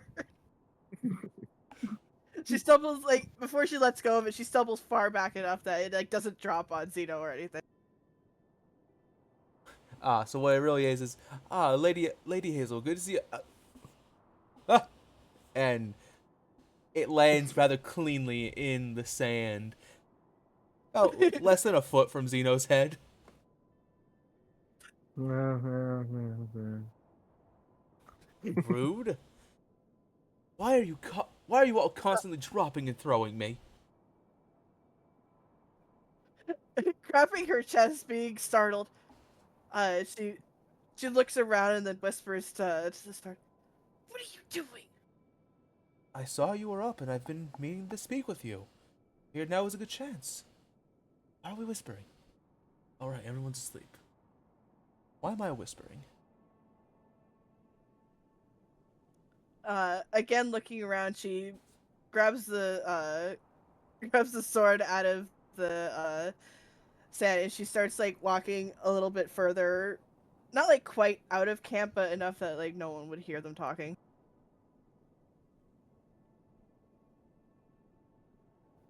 I apologize. Was I interrupting something?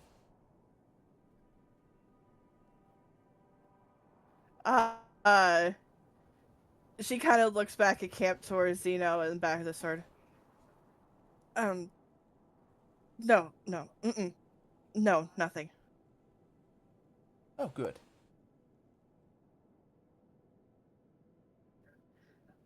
Um, Now, besides startling the absolute bejesus out of me, why do you need to talk to me? And choosing now, of all times? I admit it might seem a bit strange, but we've never really had. We've never really talked before. You and I, Lady Hazelwood. I. And I suppose that after recent events, you see the sword kind of does like a, as close to a shifty eye as you can get with its mode of light looking ass eye. The prince, as he is now, is a bizarre little creature. It bends and like fucking not wiggles, but it fucking like vibrates as if to simulate like the the most basic of like reactions and like motions. Like it, occasionally when it's thinking, you'll see the sword kind of like bend almost like this. It's trying to put a hand to its chin that doesn't exist, Mm-hmm. or like it's tilting its head almost. Um,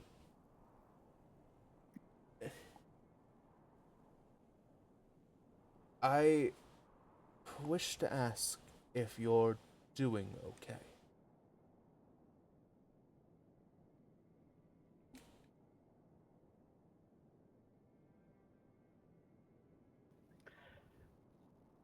Slightly taken aback by that, she kind of goes wide-eyed.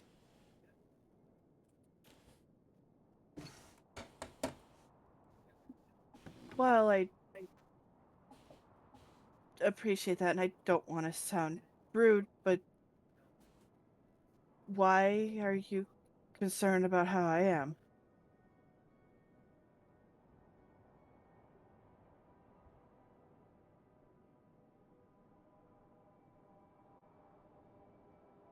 You watch the round mote of light in its eye or in the orb kind of turn into more like a flat line as if the eye is closing.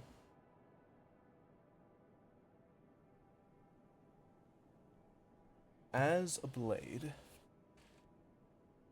as an object that really isn't allowed to interact with the world outside the party,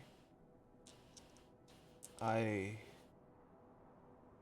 have a lot of time to think and to listen to the going ons, and the general attitude of this group of ruffians. No offense to you, of course. She'll kind of smirk. None taken. I will ask that you forgive me for being forward about it, but that man, Tesla, or Sir Tesla of Neonis, you are quite fond of the man, are you not?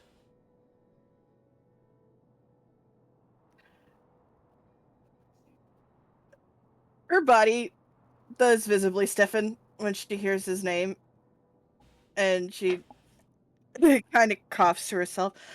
Um, yeah, I think it's been well established about that. It's impossible to tell, but for some reason you get the feeling the sword is smiling at you. I understand what it's like to be hopelessly in love. Lady Hazelwood. Trust me, I do. It's part of the reason we're in this whole mess in the first place, actually.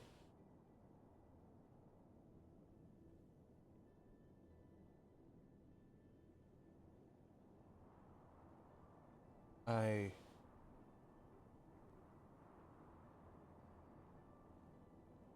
I feel it'd be rude of me to presume anything. So would you allow me to tell you a short story, Lady Hazelwood?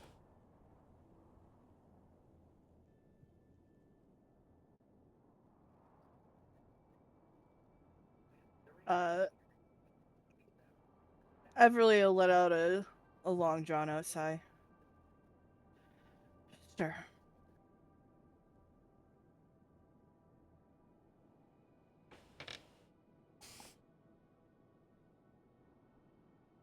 The truth is, before I ventured to Norfaira to meet my betrothed, the princess, I had promised myself to another, long before the idea of a royal marriage was even conceived of.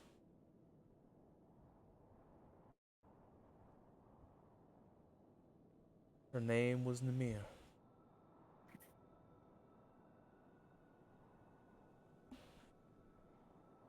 I'm going to sound horrible for saying this, but she was a tiefling. It actually looks a fair amount like Anastasia does. Though, a bit older and quite a bit more battle-hardened, I would say. She was my retainer once upon a time.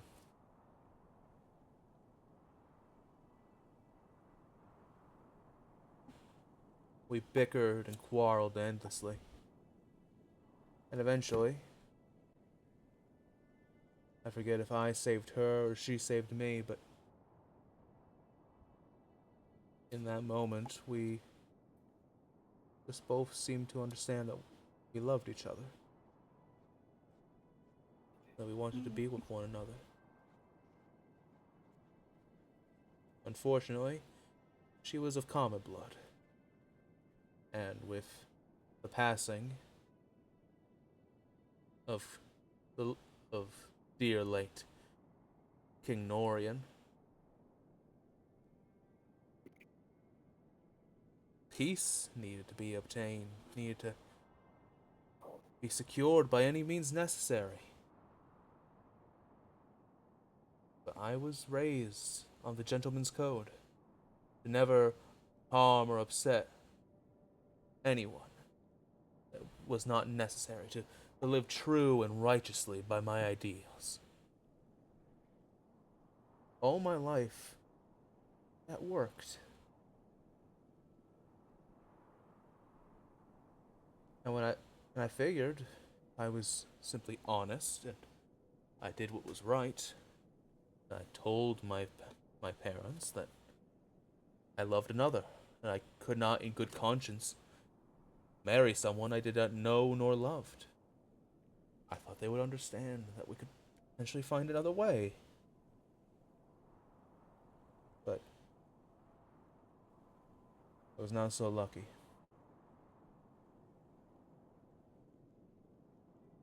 My mother, influenced by my father, the Grand Judicar. I do not wish to speak ill of the dead, nor of my parentage, but the simple truth is, she threatened me. Told me if I did not take part in the marriage to secure the peace that my land so thoroughly deserved, she said.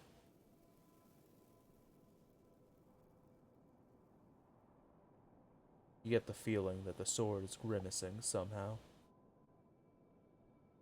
Mm-hmm. She did not even have the common courtesy to threaten me, threaten my life, of which I would have gladly given up, to avoid destroying the lives of to be untrue to myself and put both myself and the princess through an unhappy marriage. No.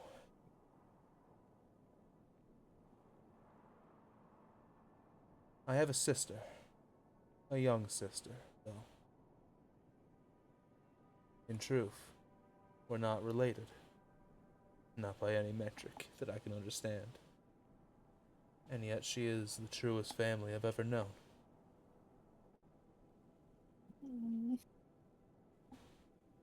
Kind and gentle soul who would sooner give up her own safety than ever put another to harm.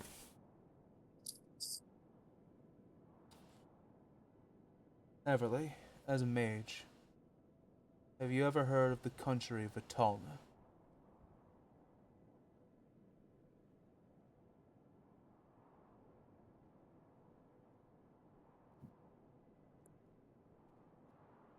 Uh,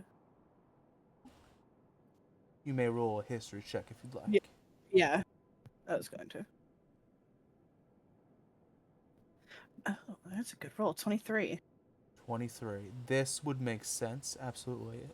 As he said, as a mage, Vitalna is a country in the Eastern Sea. It is a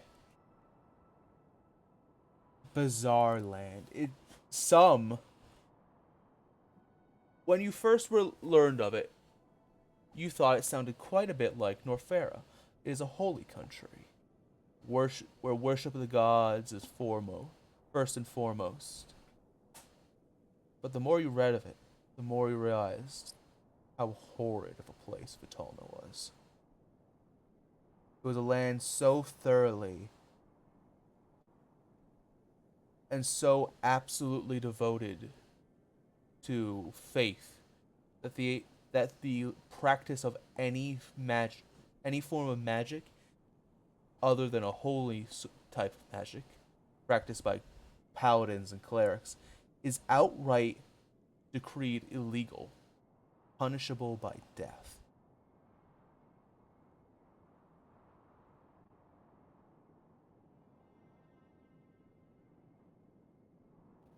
Uh, she would nod her head solemnly.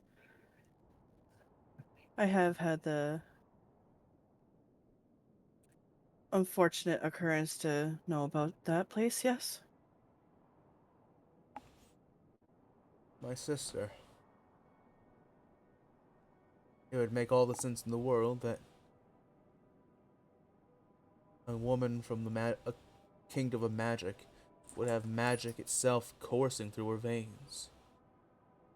Sorceress. Her magic itself is rather untamable. She knew. Though neither of us said it, we both knew if my sister would be sent to that place, she would most certainly be put down.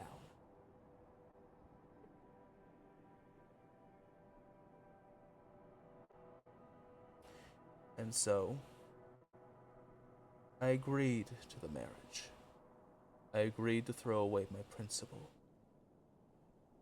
And in doing so, I made the terrible mistake of deciding in for a penny, in for a pound.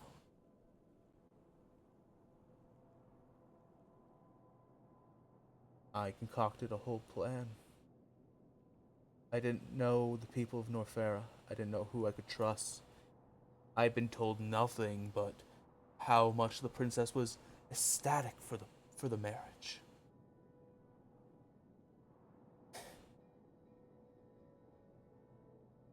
Of course, it could have all been lies, but if the truth was the princess was in fact excited for the marriage, if I denied her that, she could go to my family. If she told them of my disobedience, my sister was all but dead. So I acted a fool. I did the worst possible thing I could have done in that situation, and in the end, I caused the end of the world.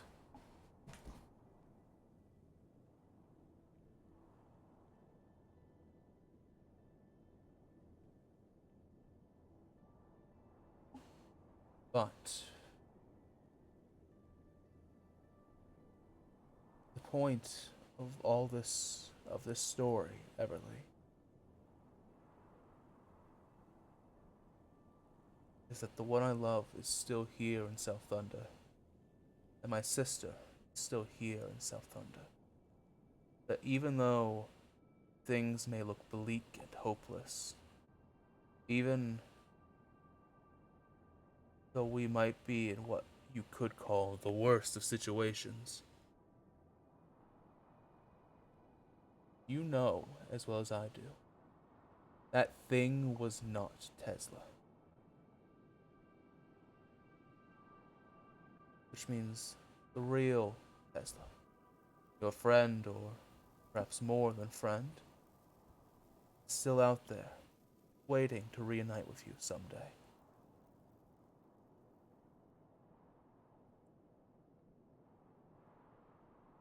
Even if we have to lie to ourselves, Everly, we can't give up hope.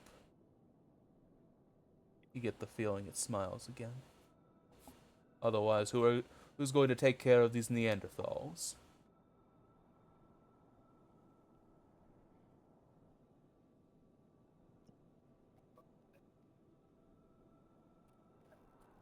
Everly's gonna kind of put her head down at that.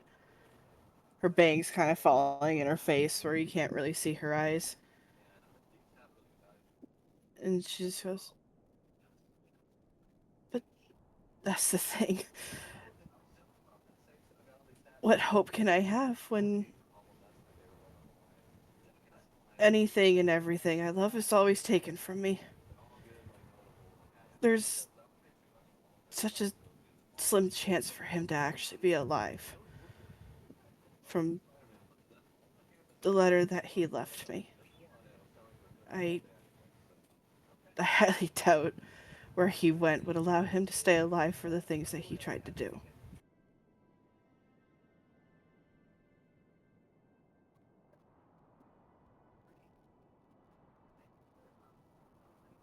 Plus, how I see it,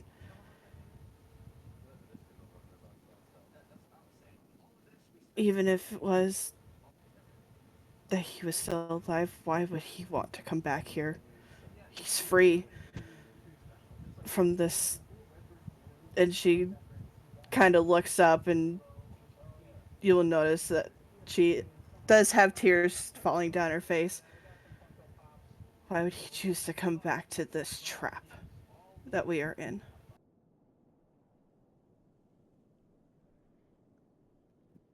I don't think I'm a good enough reason for him to come back.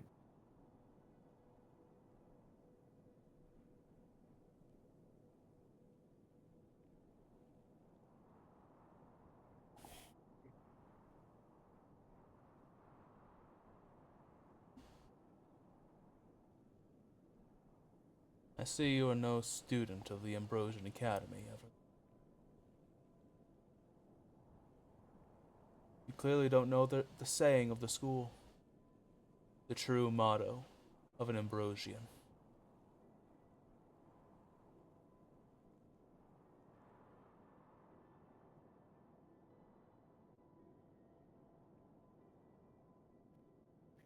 She kind of chuckles. And what possibly is that? Impossibility is the only thing truly impossible.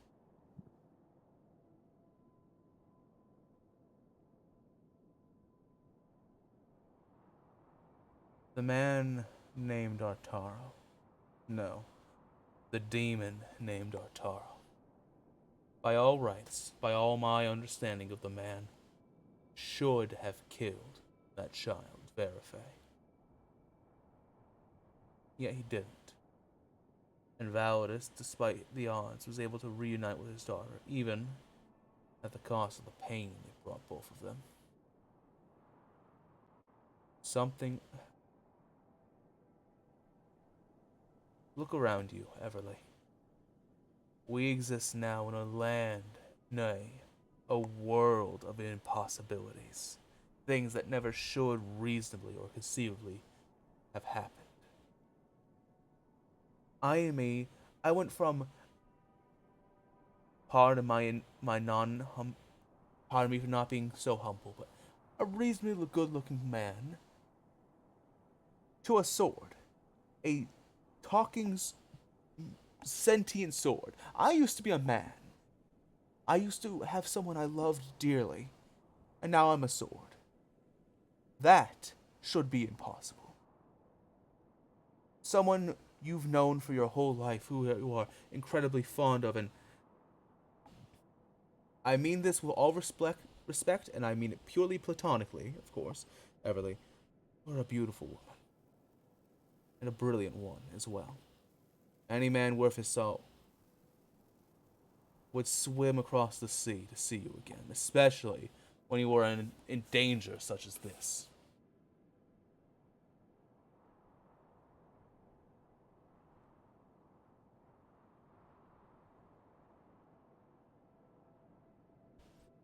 And if you even then you think he might not be able to, then we will break the trap together. We'll make it safe again. So that you can give him a good old slap across the face for not coming to rescue you sooner.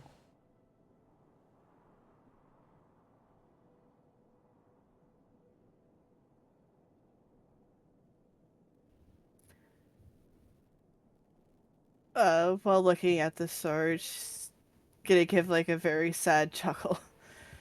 And she's gonna say, I will admit, I had you pegged completely wrong when I first heard about you. While I don't agree with the methods that both you or Anastasia has gone through, and she's gonna smile fondly. I can tell you're still a good person. And she looks towards the princess. And so is she. Despite what people try and say about her. But I'm going to admit, I'm scared.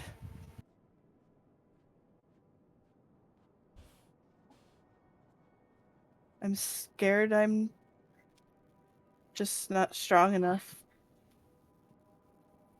physically or mentally to help everybody in this party.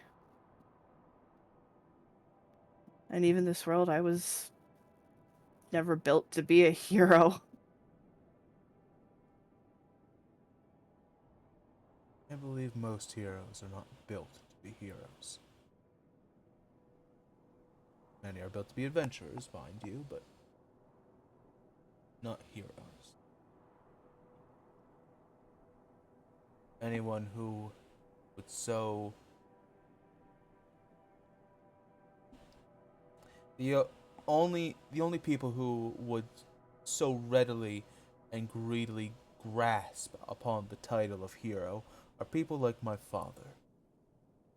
And you are nothing like him, Everly. Thank the gods.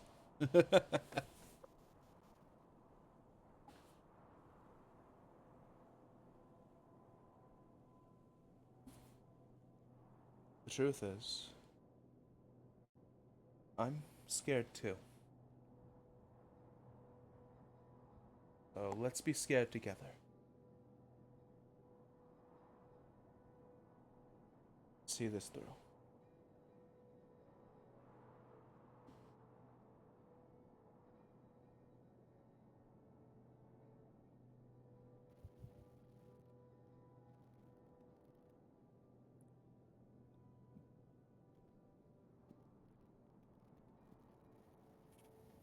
She's she's gonna look at the sword, and she's once again gonna smile very sadly,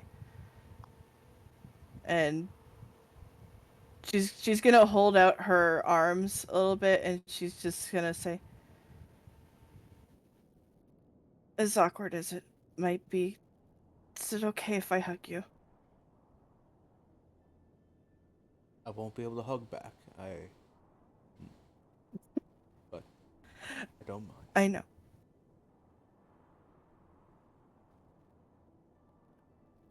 She's as unawkward and awkwardly as she can. She is going to Yeah, you have to hold it embrace this. weird, cause like if you Yeah, hug it too tight, it's gonna cut you. kind Cause of like one of those ones where it's like kind of like holding it to your chest in like a almost like a soldier would, like mhm. in almost like a protective manner type of thing. It's hard to explain what I'm trying to think in my head right now. I just imagine Everly doing like the holding the sword like guts, like when they're resting.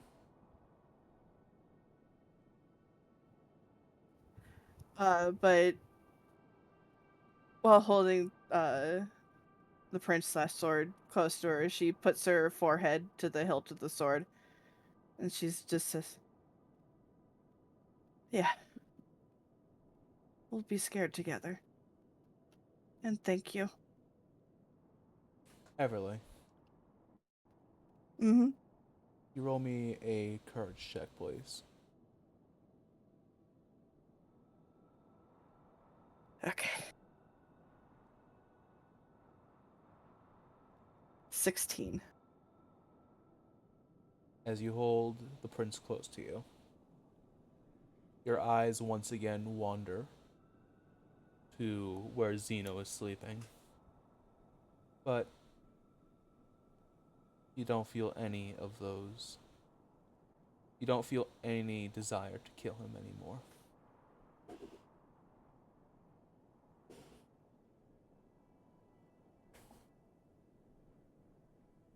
Mm-hmm. And She lets a deep relief sigh.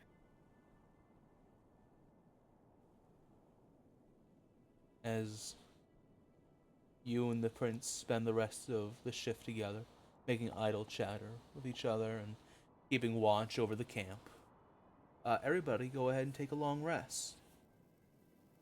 And we'll take a break here. Try to keep it short, like 5 minutes. Okie dokie.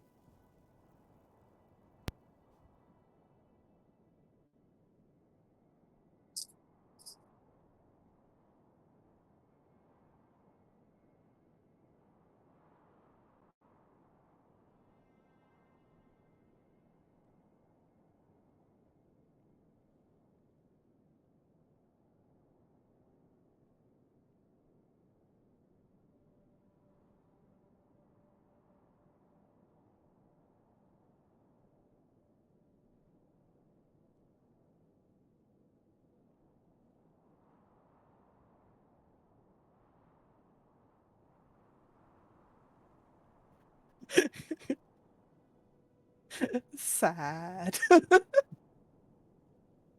Sad. Sad.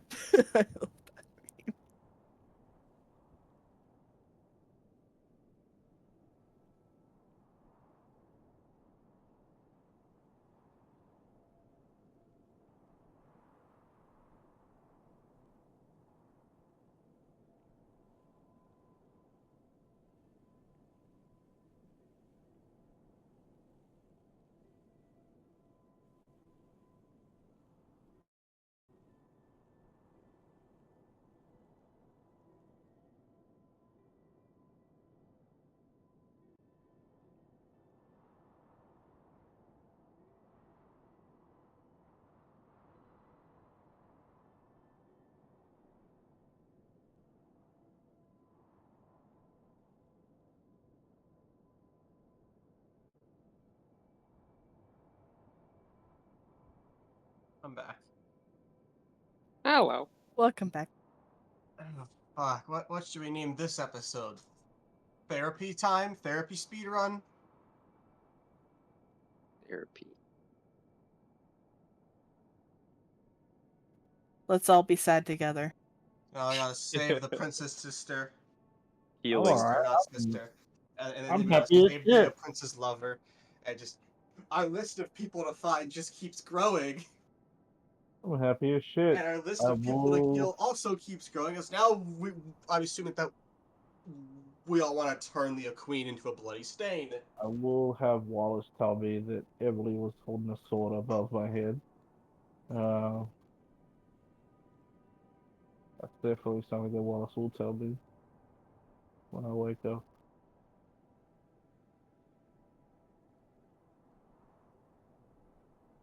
As he should. He is your protector. He is. He is. His name is Sir Wallace. Sir Wallace, the protector. Yes. Yes. Sir Wallace, the protector. Sir Wallace, the protector. Nature's Knight. Exactly.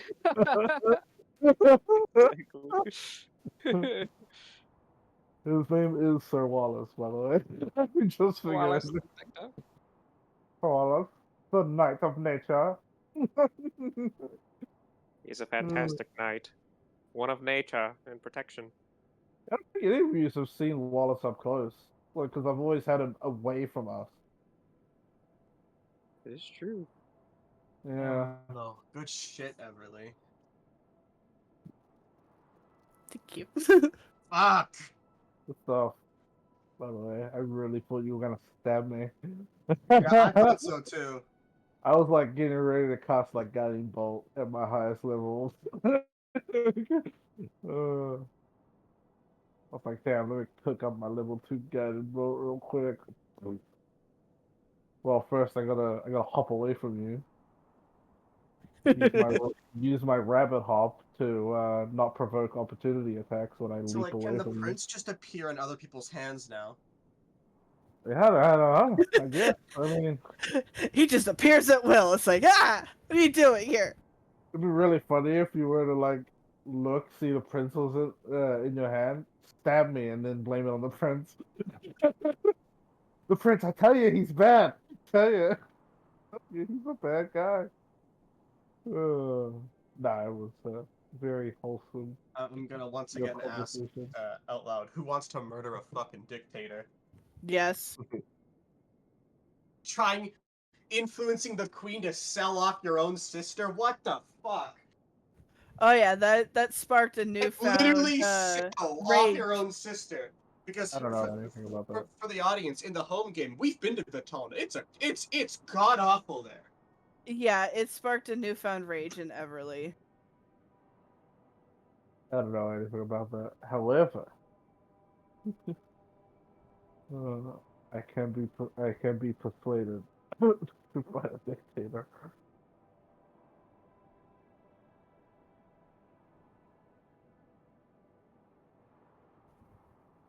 Everly now has a bit of spark of hope.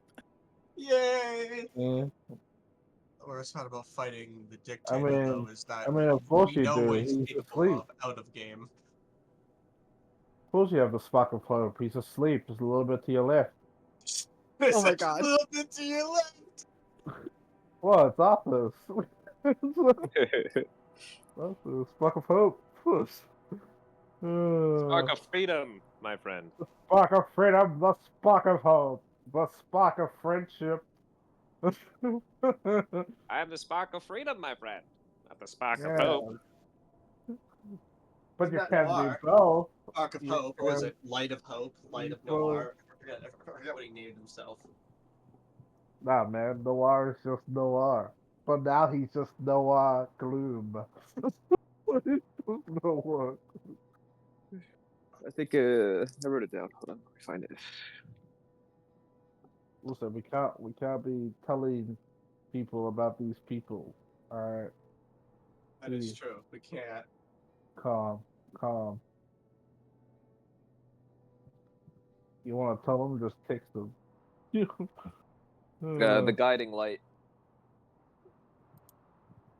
All right, guys, listen. Right, we gotta be stealthy, and then we have to lay low, right? Validus cuts to Validus wearing a shirt that says "I hate Arc Knights." I hate Atara. I hate I hate my dad.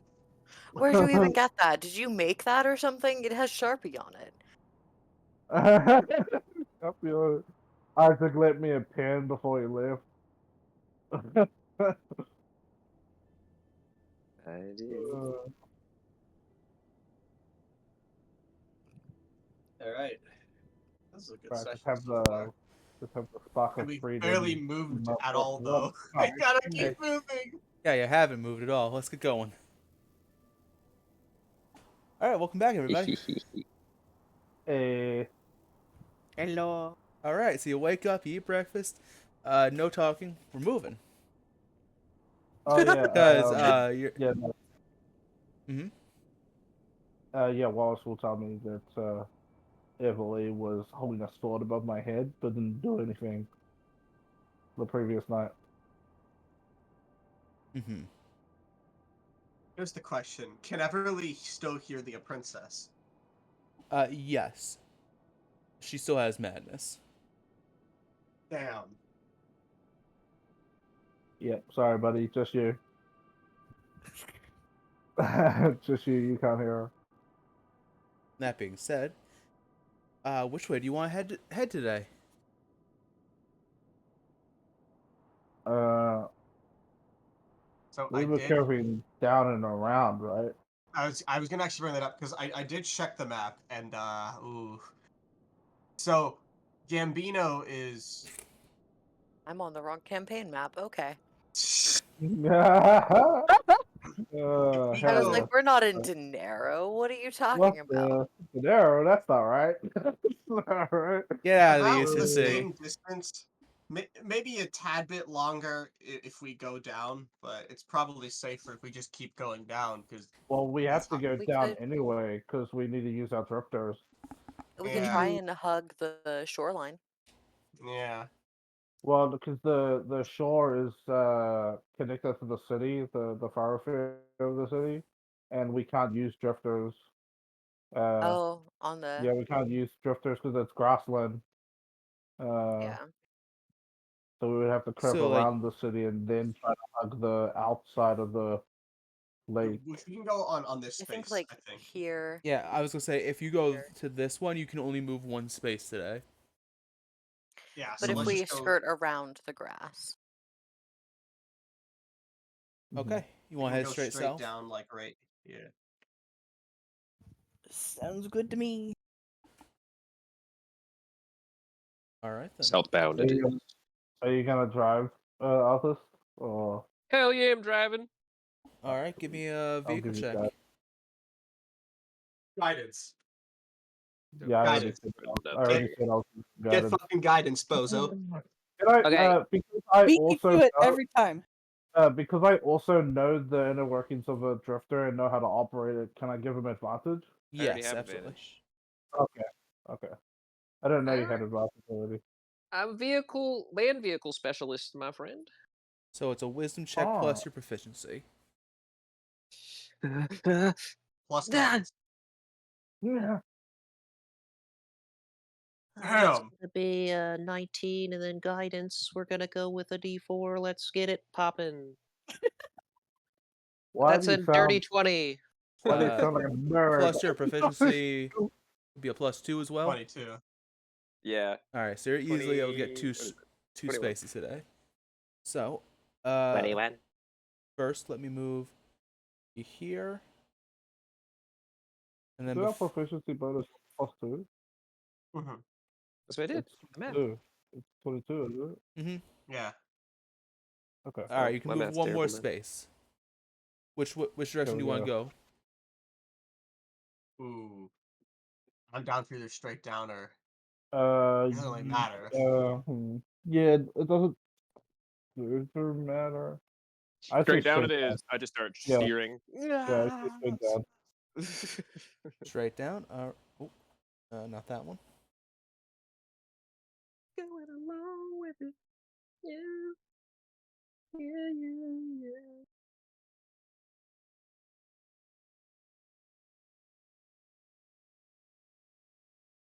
Also, since we are in the desert, it's me do a thing where I do things occasionally. Music. Boy, I wonder what Fiki's doing. Now that's the thing. Yeah.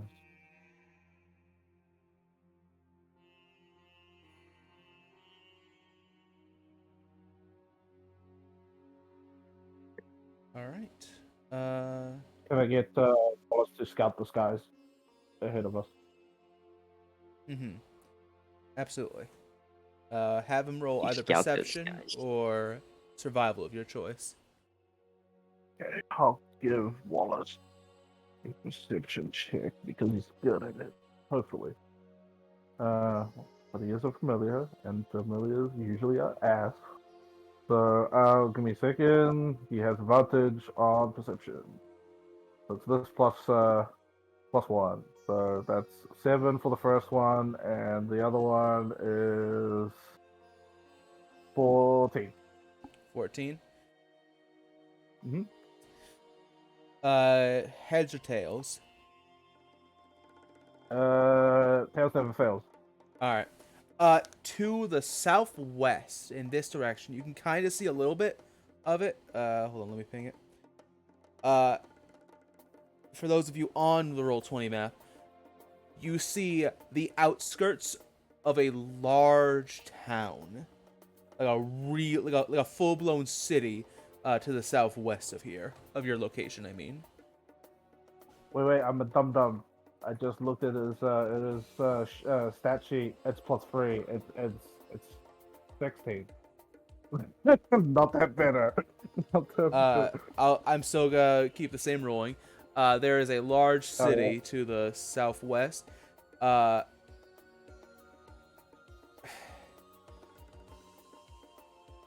you're not sure which one though. Huh. Yeah. Yeah. I'll tell that to Lauren. Hey, there's a large city southwest over there. Did you want to try to drive by it? It's, I think, a day or two out of the way, though. No, I was just telling you to let you know, just in case. I don't know what city it is. I'm just saying that my friend spotted a city southwest. All right. Does I think we should just ignore it and keep the watch notified. Okay. Okay. Mhm.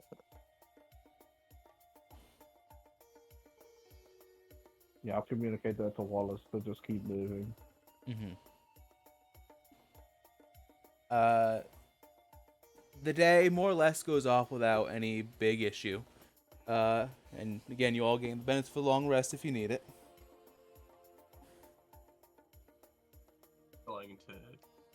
Anastasia tonight, Mm-hmm.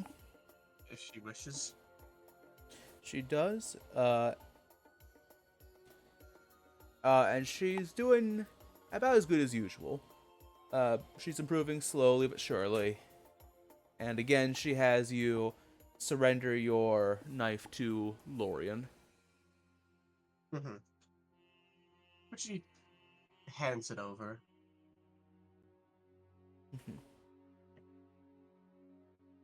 And in the morning, Lorian returns it, I presume. Yep, as soon as I wake up. Very good. He's still kind of like just hovering above you as you sleep in the morning. Apologies if you hear a dog shuffling. We have the one I affectionately call Slap Ass with us right now. Hey, during that night, DM, could I have cast detect evil and good on Valus? Yes. Uh, I could you, list off the effect again if you need it. what can it let you detect? Like what creature It types? can let me, it can let me detect aberrations, celestials, elementals, fays, fiends, undead. Okay. When you cast Detect Good and Evil, and be clear, I'm aware this is not what's on your stat sheet, Validus. Mhm. Uh,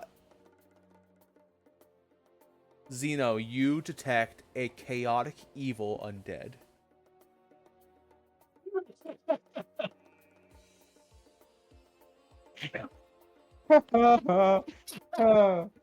Buddy!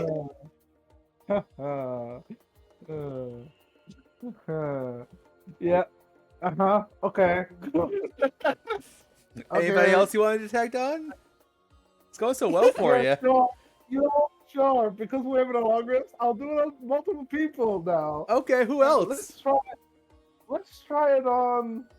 Because I know. That Lorian is an Azumar. Try it on Lorian. Hey, Zeno, by the way, he wanted to know Validus' results. I'm fine. Fine. Lorian, you detect very trace elements, or like the very like most trace amount of celestial in Lorian. Yep. An Azumar level Yeah, of and whatever celestial. alignment God. Lorian is. Mhm. Uh, Okay. neutral good. Okay. Hey, you got I'll do one. it. I'll do it. 1 out of 3 ain't I'll do bad. another one. Evil undead! I'll do another one because I have multiple level 1 spell slots. I'll do it on Arthas. Oh, that's. I didn't think I was gonna have to feel this just yet. When you detect evil and good on Arthas, you detect a very strong presence of true neutral celestial.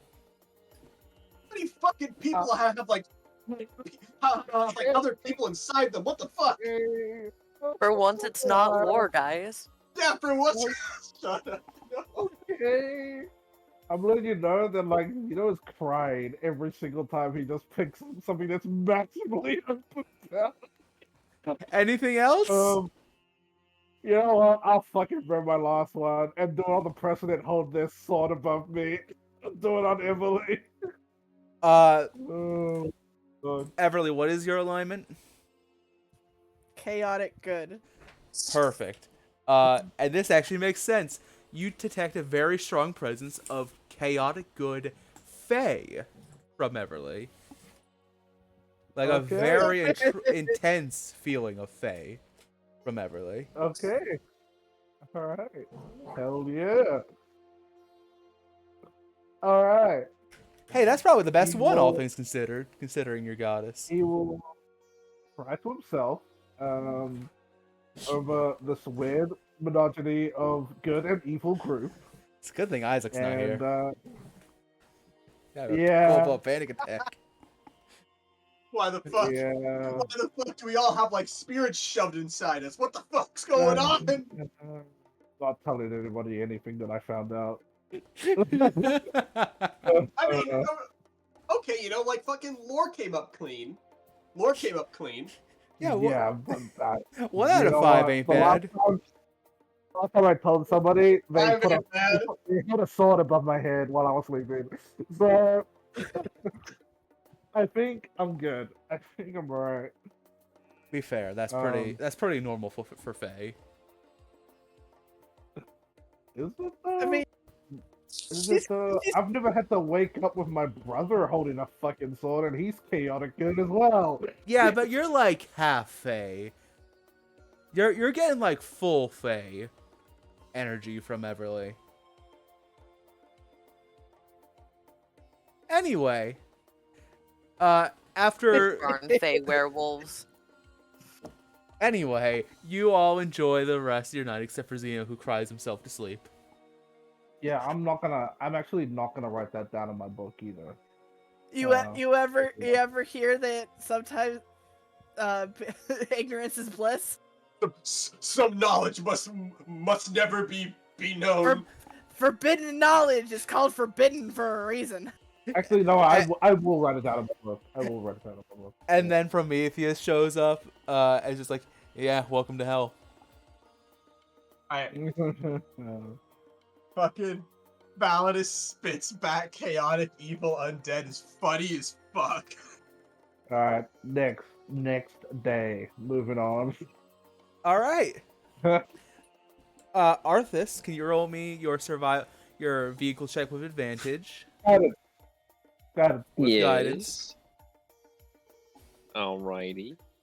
Then I'm gonna need you all to decide which direction you're going. So it's gonna be.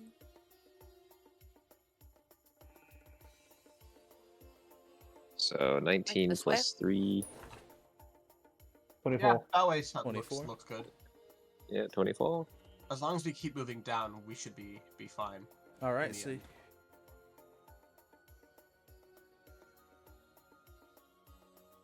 So before we get started, 24. let me just reveal the areas you're gonna get to see on your travel day, or during your travel for the day. And Oh Everly, boy. I need you to roll me another D100 for a random travel encounter. Okay. Oh boy. Would you two get out of that pile? Jesus.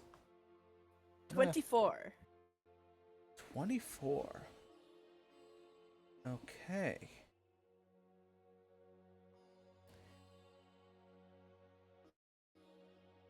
So that would be 12.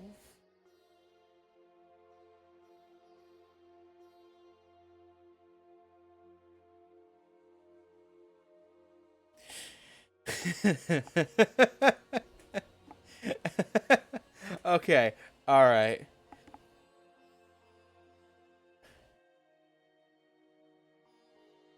Oh. Well. All right then. All right, there's gonna be a small blast from the past, although that was like over a year ago, so practically new.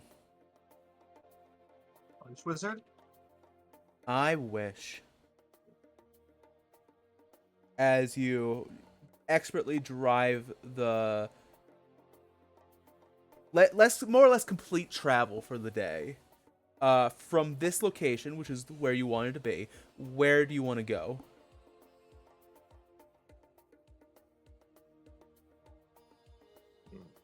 I say down and then diagonal. I was thinking like that. No, we shouldn't go.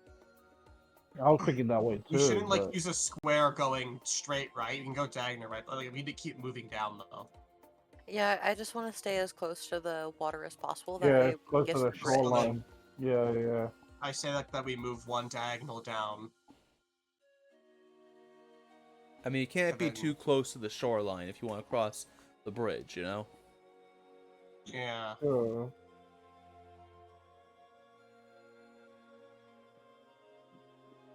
say one diagonal down, and then we'll see like what it reveals, and then we can go from there for a second square. I actually agree with that too. Downright. Yeah, I guess I'm fine with that as well. Okay.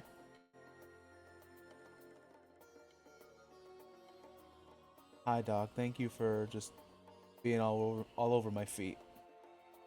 You're very heavy, by the way. Bro,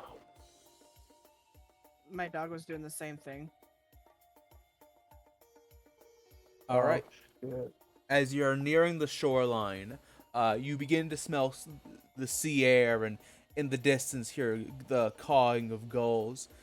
Just so you know, both of you, as long as you're on either this tile or this tile, you can cross the river. Because the map kind of is for this bridge in particular, the map didn't really work so well. So as long as you're in like I this square,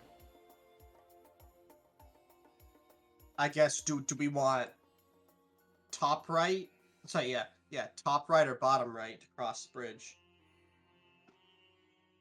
Top right, because that gets us Top closer right, to yeah. the eventual city, I guess. Yeah, I say top right as well. I agree. Yeah, Alrighty. all right. yeah, I probably would have. I probably would have had to take this bridge to get from Gambino to this direction anyway, Mm-hmm. because it's the fastest. So I need you to back up, please. Thank you. So,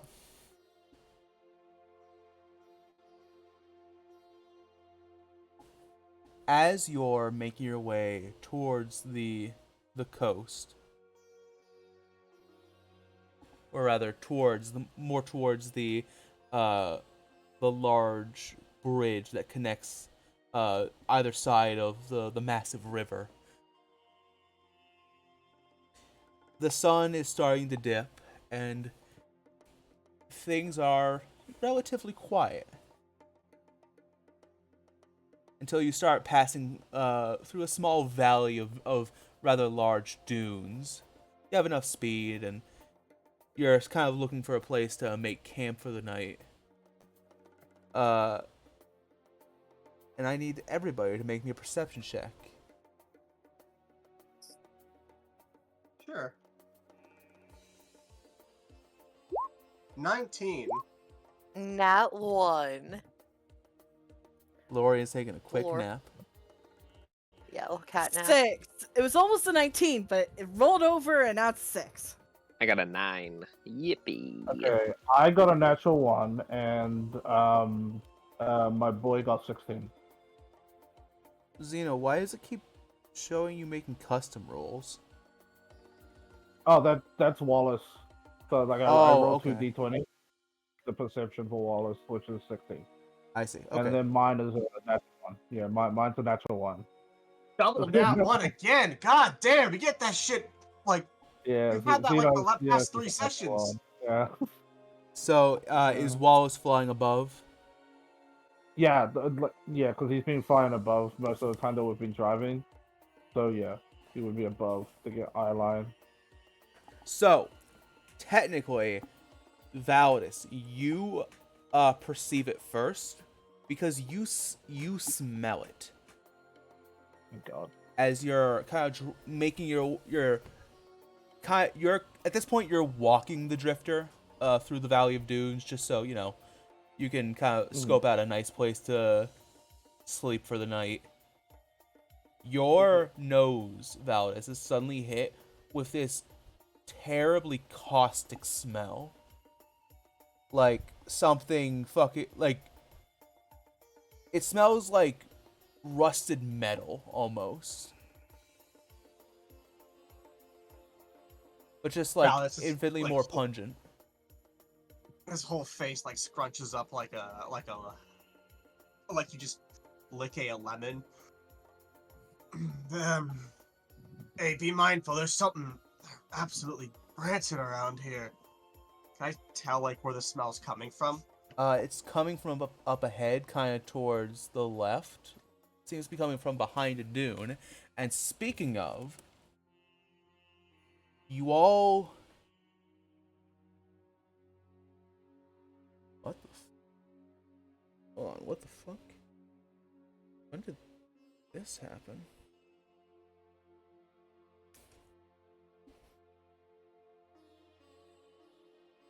Anyway. Wallace, as he's flying through the air and kind of looking down ahead of you, you get a report from him, Zeno. Dragon, dragon, green dragon, up ahead, What? green dragon. Oh, yeah. Oh. Why? Yeah, okay. Yeah. Zeno sort of like props up. He's like, uh, tugging on Lorian's sleeve. Is everything all right? They say, Uh, opening uh, their uh, eyes a little sleepily. my friend said that there's a dragon, dragon, green dragon, green dragon, A a dragon? a dragon, a dragon, a dragon. Is there anything else or just dragon? It might just be the Dragon, Guardian. What kind of dragon is it? As you ask that, green dragon. as you say that, Zeno, you now all hear just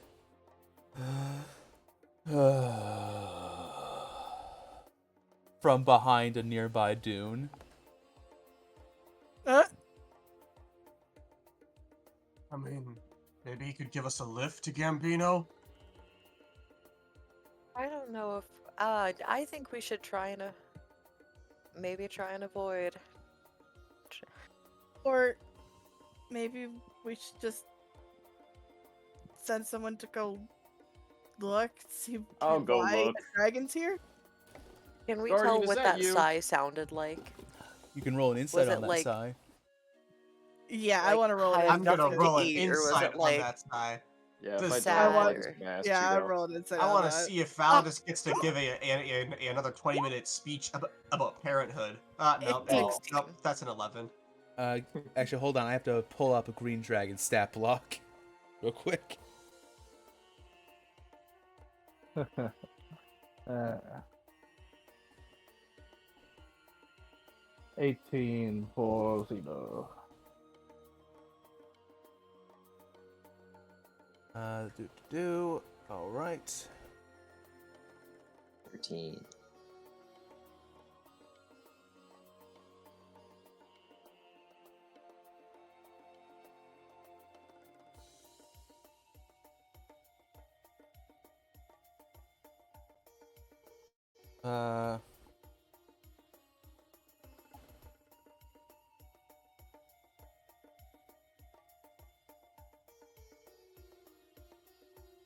Sorry, I'm just reading the event real quick.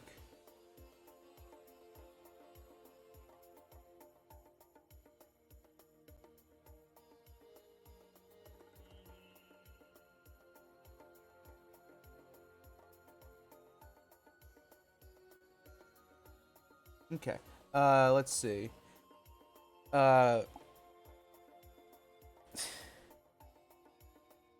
Uh, everybody except for Everly.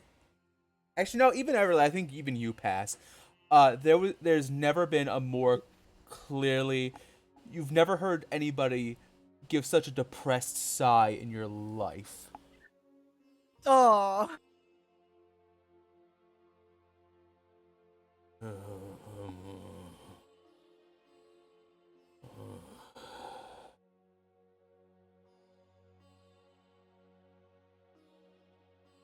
I mean, Arthas, do you want me to go again too? I feel like that might be good. Not going alone. I mean, I'm heading over there as I climb off the skiff. I will use a teleport to catch up to Arthas faster.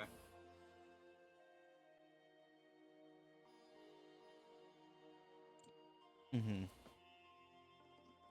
Which now, since I'm level 3, not that it matters, I don't think, but for like the first 6 or so seconds after Validus teleports, you could see right through him. And he does not seem to actually notice this. Love that.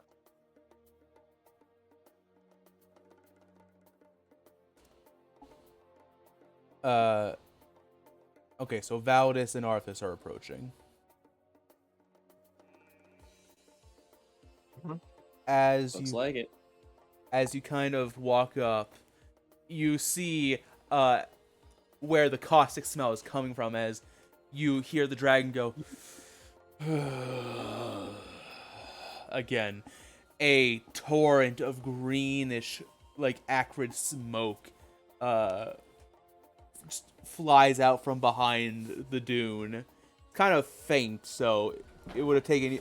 Hey, Fergs, leave him alone. It took you getting this close to actually see it with like the desert heat kind of making it dissipate faster. As you kind of get around, I guess, quote unquote, the corner of the dune, what do you do? I'm gonna hang back a little bit before going like across the threshold where he could see and whisper to Valdis. The poor thing sounds depressed. But I heard it was a green dragon. I don't know much about dragons, but aren't the green ones bad? I think they say that about every dragon until proven otherwise. I heard the gold ones are heroic and good. Well, Fulcrum's not gold. I think he's bronze or brass. I actually don't know. I think bronze, I think you were right. Yeah, the metallic ones are the good ones, right? There was an old nursery song about it, I forgot it. Wasn't Teogrin blue? What, his wife? Yeah. That's an interesting pair. I wonder what their kid's gonna be. He already said it would be an iron one. Oh, interesting. Anyway, what do we do now? We know it's a green dragon. Can I try to stealth even though it's gonna be god awful? I'm gonna take a peek around the corner. Absolutely. Behold, guidance. I've got like my hand on your shoulder. I'm like kind of like following you out a little bit, you know? It's at disadvantage, by the way. So that's gonna be fun. Wow, I rolled a 15 and a 14, so not bad. So 17 plus guidance you gave me? Mm-hmm. Oh, wow. Okay, this might not be terrible. Okay, hang on.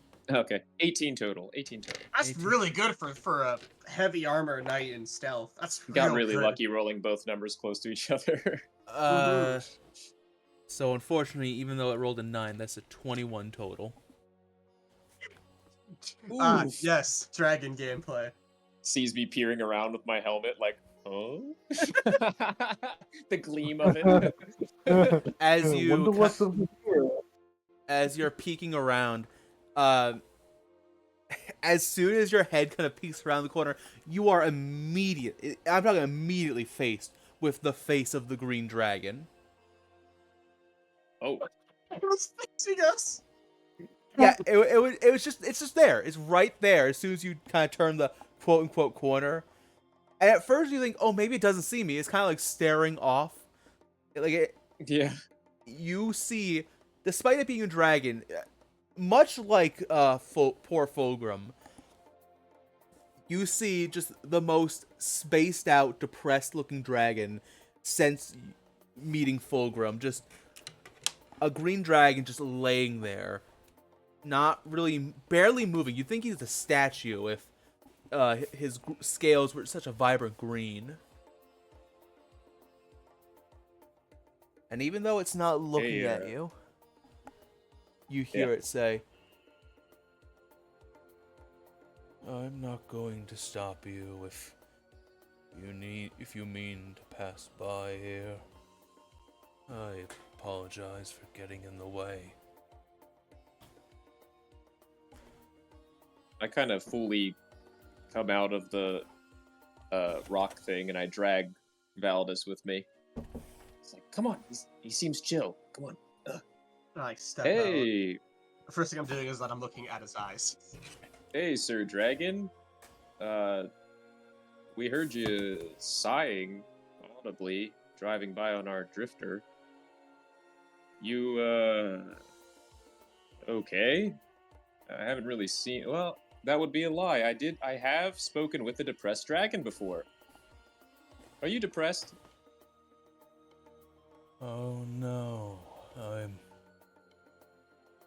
I mean, I'm very happy.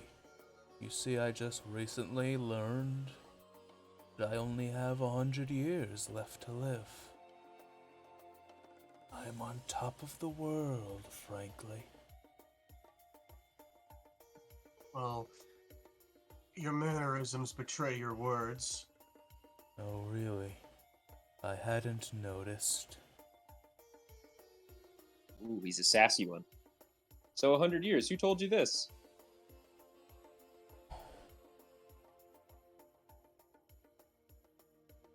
He's... Maybe they were lying. Are you sick or something? No. I... Well, yes. I apologize to you, Seek. I'm sure you both look like adventurers. I'm sure you expected some mighty dragon, a foe to face and tell stories to your descendants too, or about. Uh, I kind of look to Valdis and look back at the dragon. Uh, I don't plan on fighting you. The last dragon we came across, we ended up helping and saving their only child. I don't think we want to hurt you. Just passing through, or I fight people, not dragons. Unless you try to fight us first, then, well, I'll protect myself. As tantalizing as that sounds, frankly speaking, I don't see much point in it anymore. The whole terrorizing and spreading my legacy. All I'll be remembered for what little time it is dragon who stole what he wanted when he wanted and never cared about anyone. if I may ask, why not use the time you have left to be remembered for helping people in their time of need?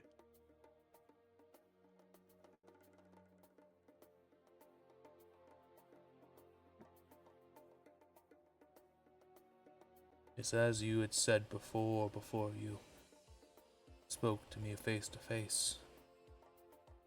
I am a green dragon. Most of You your heard that? kind will. Despite not having ears, I hear very well. I like lightly slap Arthas's shoulder. What? There's a nursery rhyme about it. When I was a kid, it's a warning. I mean, he just said that he used to go pillaging and taking what he wanted. He admitted it. What do you want me to do about it? No. Such rhymes are made for a reason. Dragons of my scales. We are inflicted with an incurable greed, I'm afraid. Wanting what others have that we don't. Well, I suppose it all seems so trivial now. Are you having like a midlife crisis? To a short-lived being like you, 100 years must seem like an infinitely long time, I imagine. But to one Very such much as so, my me, entire life. I've been alive for over 1,200 years. 100 more is but a blink of the eye. It's hardly anything, really. I apologize. You know, My name is Samael. my friend and I were just having. Oh. Oh, sorry. Yes. I apologize. Please continue. No, you were gonna say your name. Samael the Green. I have not yet earned a name Samael. for myself.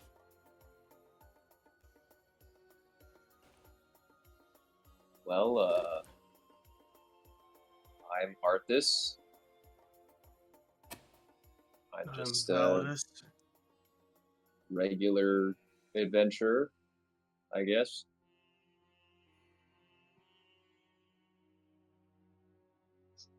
I see. Anyway, man, you sound depressed. 100 years? It can't be Well, like, what's the verdict? Are you dying of sickness? Are you dying of heartbreak? You gotta know what's up with you, right? I'm, as the doctors of the Ambrosian Academy told me, incredibly lucky. Or, no, what was it they said? A statistical improbability. I am Did, inflicted with... did I You guys over did I there, hear him by the way, say can bro? hear him now that he's talking. If you want to approach. Yeah, all of her stuff. I really will too. Lore will follow behind as well. Oh, so there are more of you. I will not harm you, I promise you that. I'm... What's the word? Not really feeling up to it anymore. You know that your time's limited, then what do you want to be known as? When you're gone.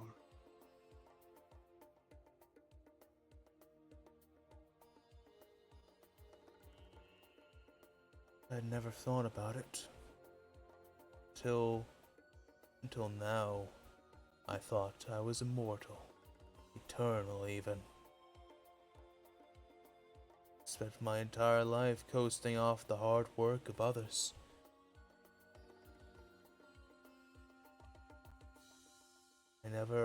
I always thought I could just figure it out later. And now, later is now. And I feel myself stuck.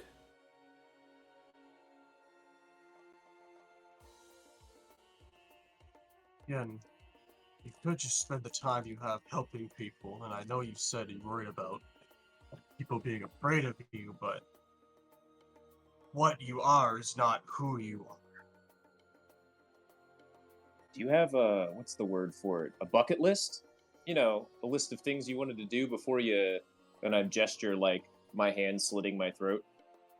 Kick the bucket. Sorry, I heard him mention that he was diagnosed by the Ambrosial Academy. Yes, you did. The doctor from the Ambrosial Academy. Something like that, if you want to ask further. Yeah, yeah. Xeno will ask. He'll say, sorry, if you don't mind, Mr. Dragon, who told you that you only had 100 years left to live? You said it was one of the Academy I suppose I should members. clarify. I didn't go to the academy itself. The Arknights would have slayed me where I flew if I got anywhere near Gambino. Well, relative Right. to here. What was his name? Dr. Hector, I believe. An eccentric fellow, but he seemed, in terms, I can't say I trust him with money or any real responsibility, but when it came to the science and the medicine, I felt that I was able to trust him completely. Uh, uh, eccentric fellow. Wore a very patchy type cloak. As if he was wearing a quilt, yes. Huh. That's very interesting. Sorry, as somebody that I potentially might know. That was nearly half a year ago now. Feels like Half a yesterday. year. So I suppose, technically, I have 99 years to live.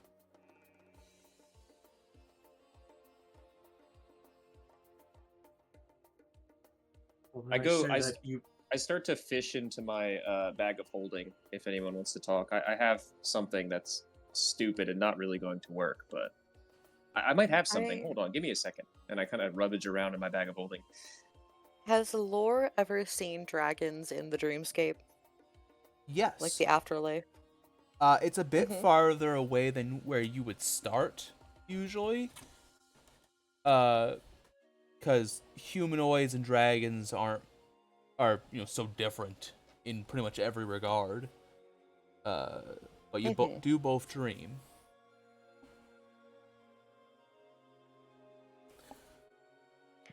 You know, the afterlife really isn't too bad when you give it a shot. What? It's not really an end. Mm, Not truly.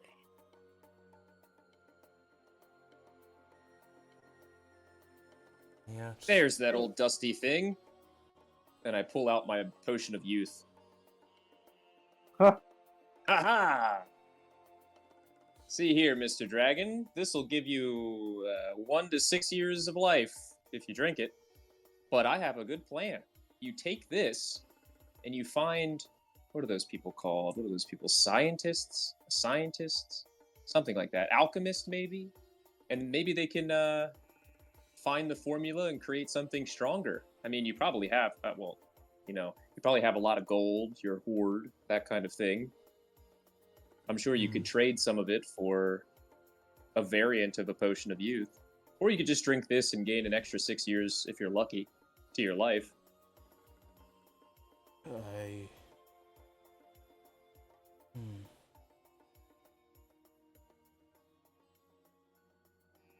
I suppose. Potion of youth? Huh. I don't know if that will quite work the way you think it will. My condition is not age based, it is.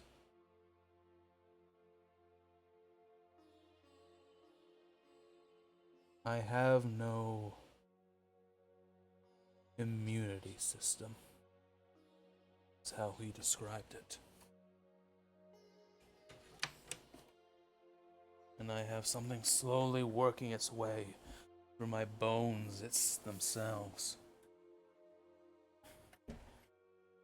I do It's a This- disease. the offer, but This is out of character. Does he have dragon AIDS? not. You know, This Sounds poor like being dragon. immunocompromised. Yeah, Is that's what what I'm I was gonna say. I believe it. I believe what's it called? Scale rot is the thing that Vincent had in the home. yeah, that's the name I was kind of searching for, but I couldn't remember. He's Scale got rot. scale rot. More- Oh fuck. So basically, he'll describe it to you as he is a statistical improbability because he has a disease only dragonborn should have. Scale rot. As a medical practitioner as well, would I be able to make some type of medicine check to maybe potentially know this potential disease or what this dragon is afflicted with? Potentially? Yeah, go ahead and make me a medicine check. Oh yeah. Show me the medicine. Guidance. 22 plus 26. Show me the medicine. I mean, he does tell you it's called scale rot, which is a incurable disease. It is it's like one of the top killers for Dragonborn in this day and age. Damn, there goes my idea. He then tells you, Okay. the good doctor told me that without, in his words, divine intervention, there is no hope for me. In other words, a wish. Yeah. With that medicine chick, would I have been able to see like the deterioration look on what scale rot normally looks like? That's like If on his scale or like on his body at all.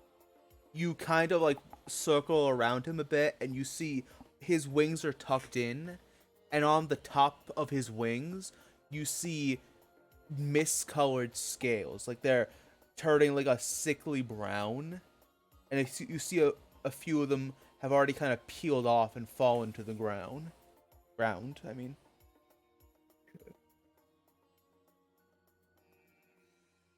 Yeah. Given my relationship with the person that I know that's Hector, he didn't seem like a bad guy, so I don't think he would have given this dragon scale right. He probably just told him that he had it.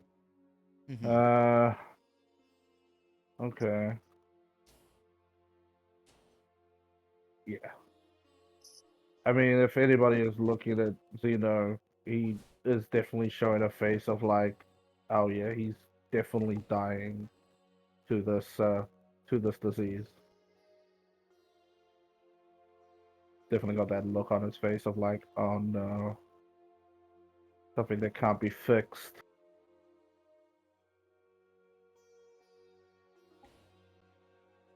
At this point I have to ask the party, what would you like to do? Boy. The dragon, unfortunately, is in a very dire strait, and there's not a lot the party can do for him. We can't fix him. We can't fix him. The Can't idea fix was him. like take his disease away, but I can't do that because it's incurable. Fuck. Yeah, yeah, that type of thing cannot be cured because I had stuff that could cure diseases as well, and this one can't be. You said you had like 100 years, right? I'm sure one of us will ascend to greatness within that time and gain magics or power of a scale that might be able to cure you. Yeah, come back to me in 20 years. I'm sure. I'm sure Yeah. I'll be strong enough. I Everly mean, just we looks can't at lose hope. Arthas and raises an eyebrow. Hey, I don't know anything about magic, but I've heard of wizards and other people casting great miracles and stuff once in a while. There has Yeah, to be but somebody. I mean, we're about to go to the magic capital of the continent. Maybe we can convince somebody that's powerful enough to waste a spell, mm, do a favor. I mean, there has to be something. The guy seems all right. No, they would not waste that level of magic on the likes of me. As I said, I have spent my life gorging myself on the hard work of others. After all this What if you time, polymorph into a human? They don't have to know you're a dragon. dragons can already do that. Dragons can already do that. Well, If I may. So your plan is to just lay here and die, waste what little time you have left?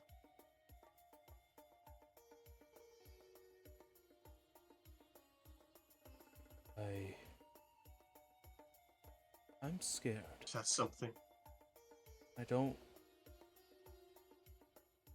I have falsely deluded myself into believing that if I simply lie still enough, that maybe, just maybe, I won't have to worry about the inevitable. It's all fine and dandy to be scared in the face of death. Not many people can say that they're truly not afraid to die. No one really wants to die at all. What matters is how you handle it, I guess. I mean, we're all gonna die, some of us faster than others. But we're moving. We have a job. We're doing it. You're faced with death and you're just sitting here, rotting before you're even dead. Uh, Valdis, real quick, Uh-huh. Can I offer the whole party something real quick before you continue? Okay. Please. Do you want to attempt to cheer up the dragon? Absolutely. That's kind of like what Valence is doing, giving him I like know, a Yeah. verbal I know, kick in the ass. I know, but Chase, that trying to mostly follow the rules of this specific encounter. All right, then I propose a skill challenge. A skill challenge is I yes, Lorian. Laura's going to ask to stay behind, and then meet up with the party in a bit to stay back with him after the encounter, after everyone else wanted to leave. Um, that might not be possible depending on the results of the skill challenge. Okay. Okay. Oh boy. I propose a skill challenge. Each of you are going. One by one are going to explain what you're going to try and do to help cheer up the dragon, and you're going to roll a skill check based on what you do, right? And if at least half of you are successful in this, the princess will also be attempting something. Then you succeed, and we'll see where it goes from there. Sound good to everybody? All right. Mhm. Yes. Okay. Gotta think of what I want to do to cheer him up, though. God dang. Certainly try. And Laura will move what they were going to do up. So I know what I'm going to do whenever. Mm-hmm. I don't know what to do. We'll Pick start. one up. Let's start with Validus because he was already in the middle. Go ahead and continue, Validus. Are you not a dragon, creature of mighty power? Is this truly how you want to spend the last of your days? Sure, you say that you don't know what you want to do. No time like the present to do something. Anything. Preferably good, but in the end, do what genuinely makes you happy. If you know that you're going to die, it's not much, nothing practical you can do to evade it. Why not go out happy, content? Roll me a persuasion check, please.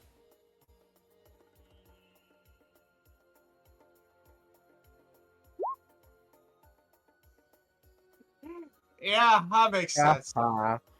Okay. Who's next? So, for the rules, no one else can do a persuasion check now? I would prefer That's how you we did it didn't. last time, right? I would prefer you Yeah. didn't, but I mean, if you legitimately think persuasion should be the one, I'm okay with at least with two people doing the same one, but no more than that. Okay. If Lore could maybe go then? Mm-hmm. You say that you're afraid of dying. Can I ask why? What scares you so much about it?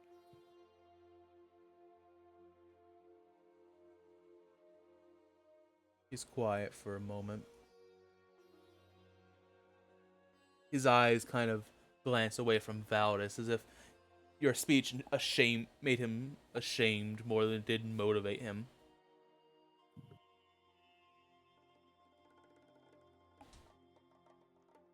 I've spent my entire life neglecting my legacy. Neglecting how I'll be remembered. I will not be feared, nor will I be respected. I will simply be an annoyance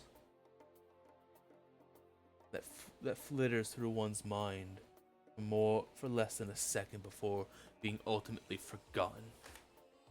That is my legacy. A worthless legacy. Well, you have 100 years left, right? And then forever after that. Just in a different place. But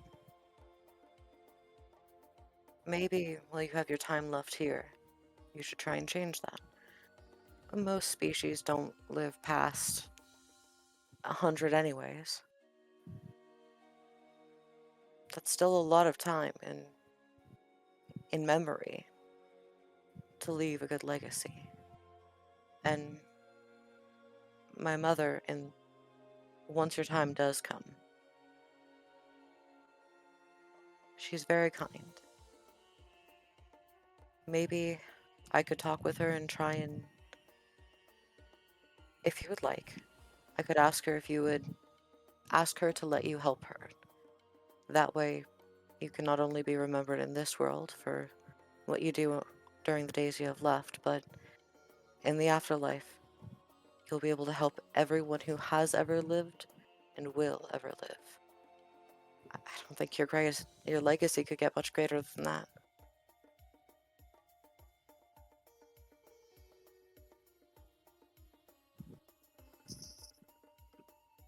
Roll me persuasion. Okay.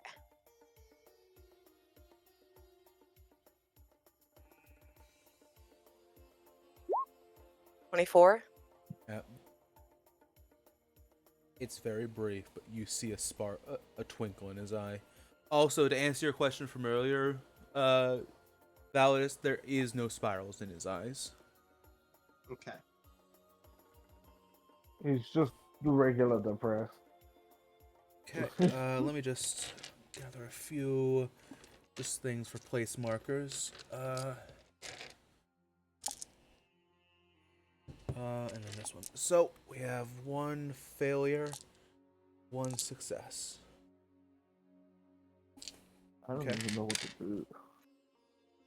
Oh man. Who would like to go next? I don't know what else there is we can do. I don't know what to do. I'm trying to think, but my mind is mush.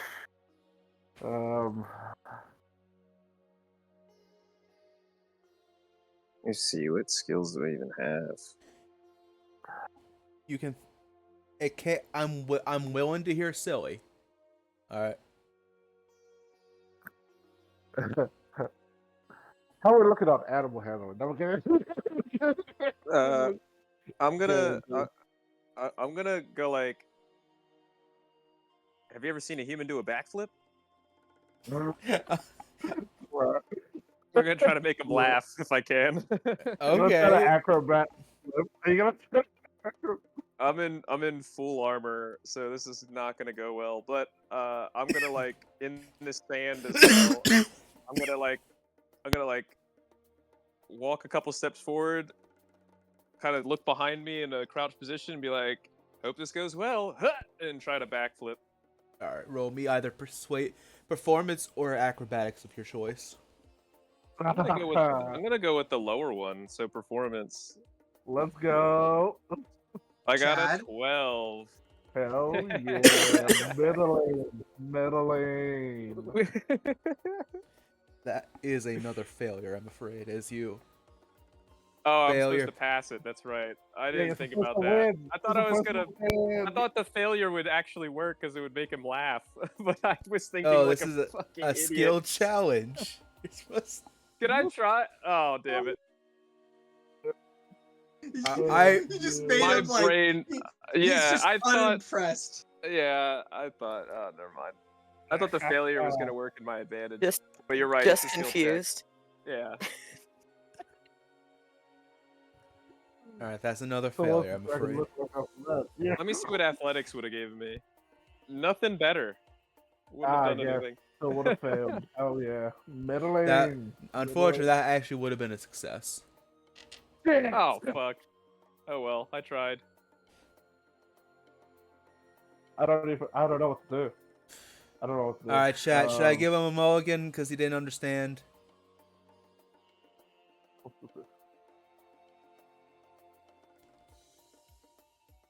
People are just like, no, suffer. Yeah, suffer. Let me suffer. Oh, A God. fail's a fail. I'll win a motif. Oh, I'm gonna take Can't your, win 'em all, Steve. I'm gonna take your silence, chat, as a no. Sometimes the story just writes itself. Yeah. Exactly. All right. Okay, let's see. Let's see. What can I do? What can I do? Um. Oops. I don't know what to do. I don't know what to do. Most of my skills are pretty low. Not gonna lie. Um. Hmm.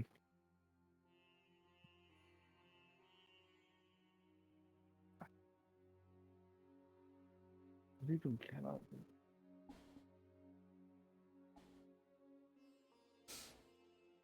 Okay. Oh boy. While you're trying to figure out what you're gonna do, I'm gonna have the princess do her thing. Sure. Come on, princess, Sure. rolling at 20 for fuck's sake. The princess is going to take out her cooking pan. Uh, Smart. is going to gather a few supplies and she's going to start cooking. Wait, those So also smart. I didn't even those think types of about that. chicks count? Yeah, anything. Be silly about it. Just And you're trying to cheer him up. and can I make Okay, yeah, all right. can I make I a have an can I make idea. a yeah, I have an idea now. I have an idea now too. Okay, do you want to go first or do you want me to go Well, first? can the princess I think the finish her thing? princess is going. Yeah, After the yeah, let her princess. do first. After the princess. And let's see what she can make. Ah, I see. Did anybody guide her? Okay. All right. I did. I mean, I did. All right. Yeah, that's three fails, isn't it? Nope. Because you guided her. Wink. Oh yes, yes, of course, yeah. Yeah. Yes, I did that. So that's a 13, which is a pass, technically. Oh thank God. All right. Uh, it's nothing special. It's eggs and a little bit of bacon. You don't know where she quite got the bacon from, but it smells pretty good. Baby back ribs squeals. Baby back ribs, no. Yeah, baby See, back rib my is thing not would having it. my thing would pair well with the princess, so I'll go right after the princess. Hold on. I need. Oh,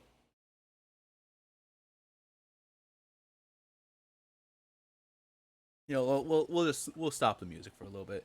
Fine. Okay. Dang it. She offers. It's like ridiculous, like pathetically small compared to the dragon in front of her. But she offers the plate of bacon and eggs, and he smiles a little bit, like, suppose I haven't eaten anything in a few days. Just and he opens his mouth, and the princess, not quite sure what else to do, just puts like slides the bacon and eggs from the plate into his mouth. It could use a bit of salt, but they're good. Thank you. All right, what do you want to do? Yeah, I'm gonna attempt to make a herbal drink, sort of to like soothe some of his pain using my herbalism kit. Uh, I'm gonna Okay. pull out some yeah, I'm gonna pull out some potion vials and beakers.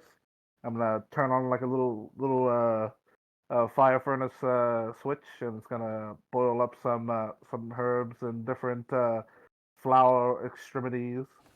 And I'm gonna first of all, before I roll my wisdom check for my herbalism kit, I'm gonna cast enhance ability on myself. Mm-hmm. Give myself Owl's wisdom to get advantage on wisdom checks, and then I'm gonna try it. So this will be a wisdom check plus my proficiency bonus at advantage. Please don't suck. Please don't suck, Zeno. Please don't suck. Oh my God, that silence is deafening. 22 plus 2, 24. That is a success.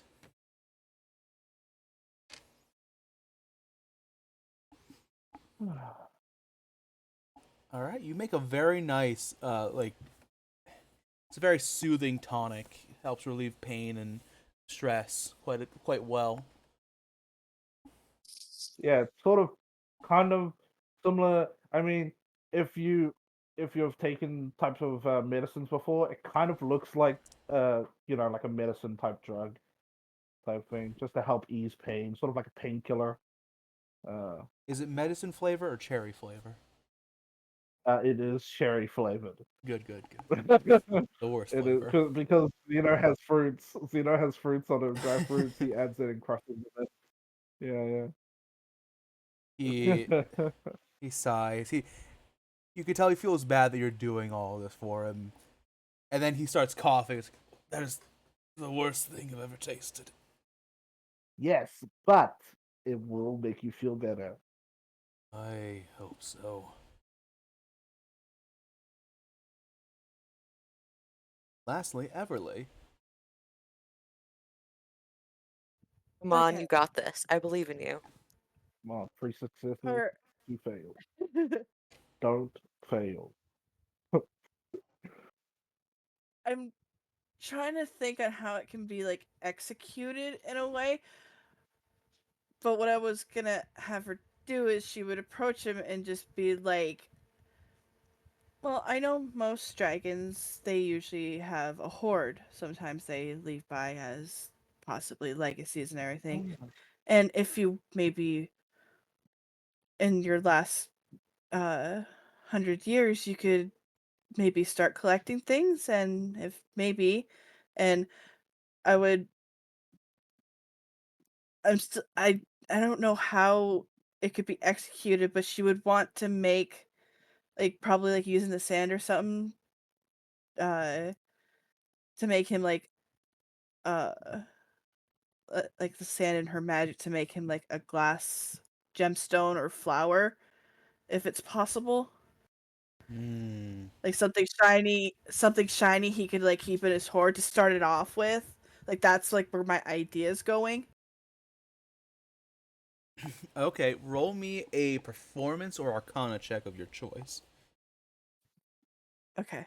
I will cast my last second level spell to give you uh Fox's Cunning. You Ooh, have advantage on intelligence checks. behold, guidance. All right, So that would work for Arcana then, right? you have advantage and guidance on intelligence checks. If we get into a fight, I have no second level spells. 16.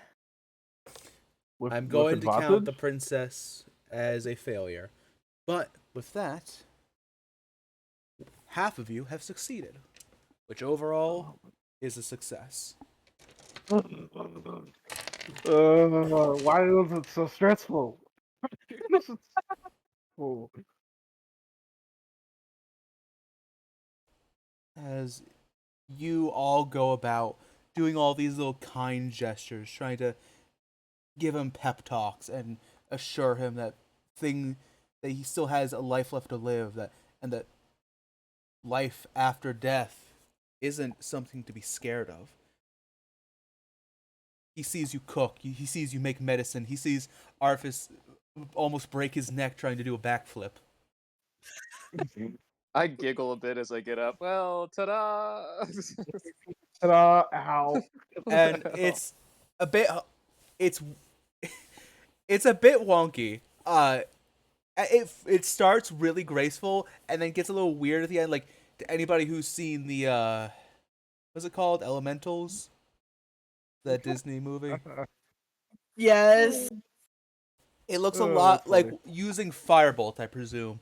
It looks a lot like the Fire Elemental, like shaping glass. Until it gets to the end where it's like you stop using Firebolt and like you accidentally touch the molten glass with your hand. It's like ouch. So there's a little weird fingerprint in like it's like a glass flower looking object, but ultimately it looks Aw. nice. And as he watches you do all this for a stranger, someone you've never met, a smile begins to creep upon his face, and you all hear suddenly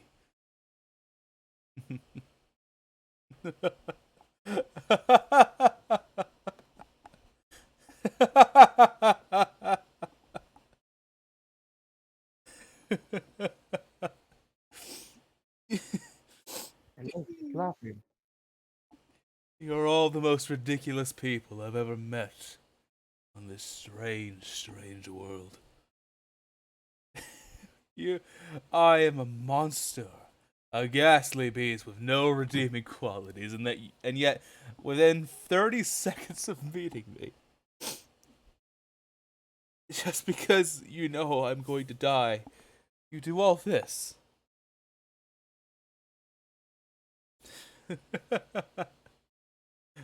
I like you. You're good people. And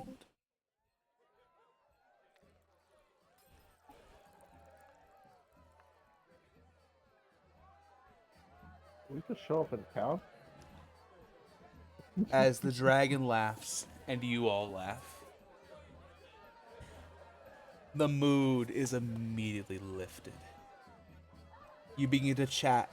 You learn so much about the dragon's life, how he's ventured across the land of Seostra, stealing and pillaging and causing mayhem wherever he goes. And yet, you also learn he's actually not the most evil of green dragons. He's helped some people liberate themselves from oppressive lords. He accidentally has fallen Oh, on a few men and women who have been committing misdeeds. Uh, oh my God. We are so rude.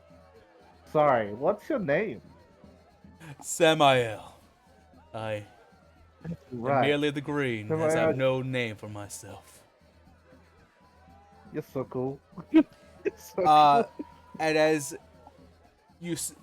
you begin, more or less, you fall into I can only describe it as a spiral of merriment, where you talk and you laugh into the night, uh, and eventually, as you kind of venture together, you end up in a small little hamlet town. Taking your suggestion, he polymorphs, and you begin what I can Oh, only describe as a Red Dead Redemption 2 style level of drunken silliness amongst you all.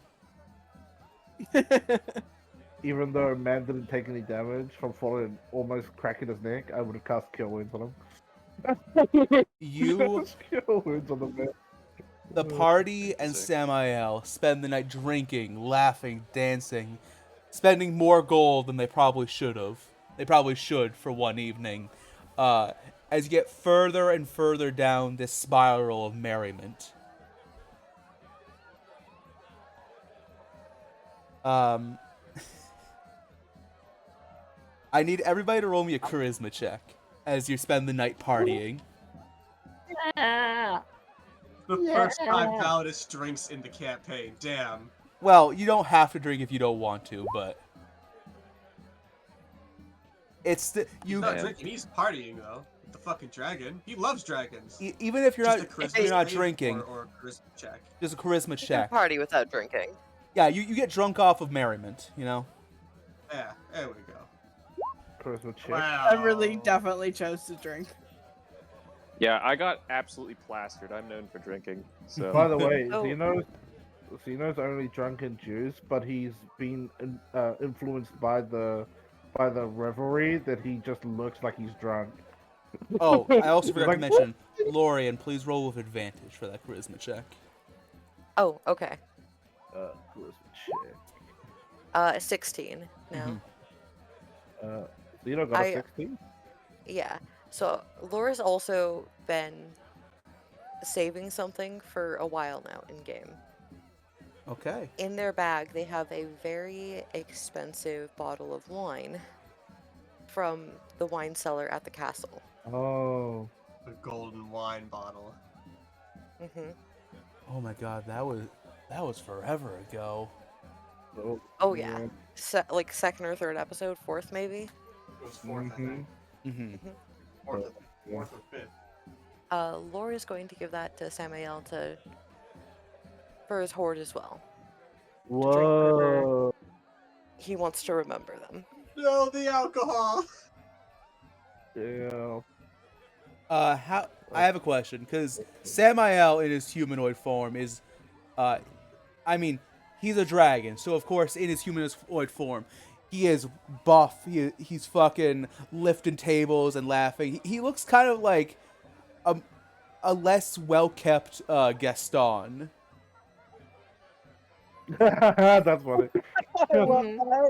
If there's a barrel of like mead or something, I put like a spigot in it, have my echo hold me upside down in a handstand, and I'm chugging that shit. Hell yeah. You're gonna have to make a con save in the Party. morning. You're gonna have to make My a charisma con was save. so Happened to low. I'm keeping getting drunk. what the fuck happened to keeping a low profile? Fucking. Like I Chug, said, chug, chug. spiral of merriment. Xeno's not We're gonna even piss drunk, off but so many he. Arknights in the morning. I think the party needed this. We needed to have a moment of silly. Oh, Yeah, I Xeno. agree. Mhm. Unfortunately, we're in a war-torn South Thunder. There are consequences to having fun. The fun police. Laura's also going to heavily flirt with Samael, by the way. I was going to ask. I have to ask. Do Samael and Lorian disappear at one point that night? If Samael is into it, yes, absolutely. All right. Uh, Damn. Damn! First dragon Arthas. fuck, let's go! We did it! Oh no, we finally Yes. did it. Oh, you finally did it. You finally seduced the dragon. All right, campaign over, guys. See you Hell later. yeah. It's the dragon. Through therapy. Gotta get him help. Arthas, Those roll are me a paying con all check, along. please. Hell yeah. Okay. Good luck. Con save or just check? Save and with disadvantage because you're doing a fucking barrel Yes, keg. yes. Dude. Down. Give me low. Oh, natural one. Let's go. Yeah. Uh, You're in the morning, buddy. so God. you. I feel like this has happened twice now. All right, I have good news and I have bad news. I'm sauced. The good news is, the good news is you managed to finish the whole barrel. It wasn't that big of a Fuck barrel. yeah. The bad news is you're now just plastered. So you get finished, Yeah. you like ring up your arms like yeah. Paladus. You then Valid proceed is to perfectly grab the sober. barrel that you just finished and chuck it out of a glass window. Oh shit. Hell yes. Paladus I is would like to perfectly sober, rage. trying to Oh babysit my everyone. I would like to rage. I'm a barbarian now. I'm a barbarian. But I just start picking people up in their chairs and running around with them. people are so drunk they're all cheering like yeah. Oh god. Why are there 4 of me? I don't even know how Everly reacts when she's drunk. How would I have Emily no- react while she's drunk? I actually don't know. A lot more relaxed and loose. I think you know what? Yeah, she would be the type that would finally like not be so uptight, and she'd be like, you know, her goofy silliness would probably start to show. Just imagine like. And then there's the princess who is the mandatory the what's it the fucking the Mandatory babysitter. no the driver, the ride home, Designated driver. the designated Uh, driver because she can't drink. Are Validus and Anastasia like just keeping everyone from like killing themselves here? Yeah, Xeno's not drinking. at one point there's a handsome man that the princess has to drag Everly away from. Yeah, that would happen. As all the chaos is going on, you know, like Val's kind of like looking around, he sees all of his friends having fun, getting wild, kind of like he's got like that small smile, and kind of like looks down to not Everly, to Anastasia. You know, I like this. This This is nice. He says as like Arthur like just like throws a chair level like right by his head. Yeah. I'm the spark of freedom! Running with a chair. Yes. It was me, Austin. No one can catch me. This is nice, Anastasia. This is good. And he just like kind of like leans back on the counter, like looking content, making sure no one kills themselves here. Just imagine Xena just sitting down with Emily, and Emily's just like, and then all of a sudden, he just left without telling us. What a dick! I thought he was our friend.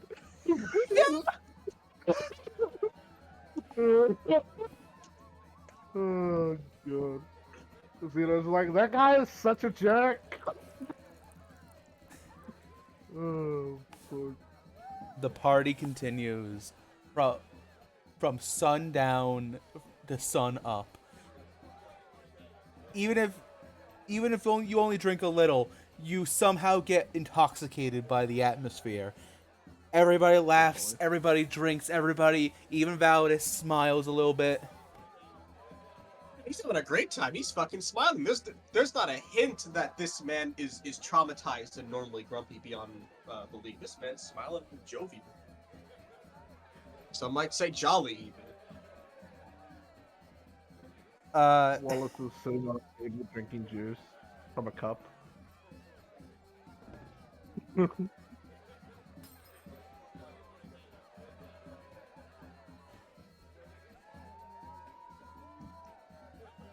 And at some point, nobody's sure when, you all pass out. Even those who don't drink. The night's kind of a blur. Could you say that I passed out like choke holding somebody and just fell asleep with them, like tucked under my arm? He wakes up like Snuggling. hand Val- firmly around their fucking neck. Yeah, like That- fully, like just full on chokehold, but like relaxed as I passed out. Mm-hmm. Feel free to chokehold. Feel free Also, to to be- chokehold Steve. To be clear, the night continued past that one bar. You got, like, around 2 a.m., you all got kicked out. And just wandered the desert. Several of you with bottles in your hand, or Validus carrying Arthas. And when you all wake up the next morning, Arthas, you get a long rest, but you also get a point of exhaustion. Makes Hell sense. yeah. Makes Well sense. earned. While everybody else wakes up with pounding headaches. Except for Validus and Anastasia. Well, I guess... I didn't even drink. He's still a bit tired. It was a wild night. He's still tired. Sorry, okay, let me rephrase. Everybody who drank, Hell yeah. or was Lorian, you're a bit sore in the morning. Mm-hmm. And as you all wake up, you're all lying on poorly rolled out bed rolls. In a place, you're in the desert. You're awoken by the rising sun. But you realize none of you quite remember this place where you are.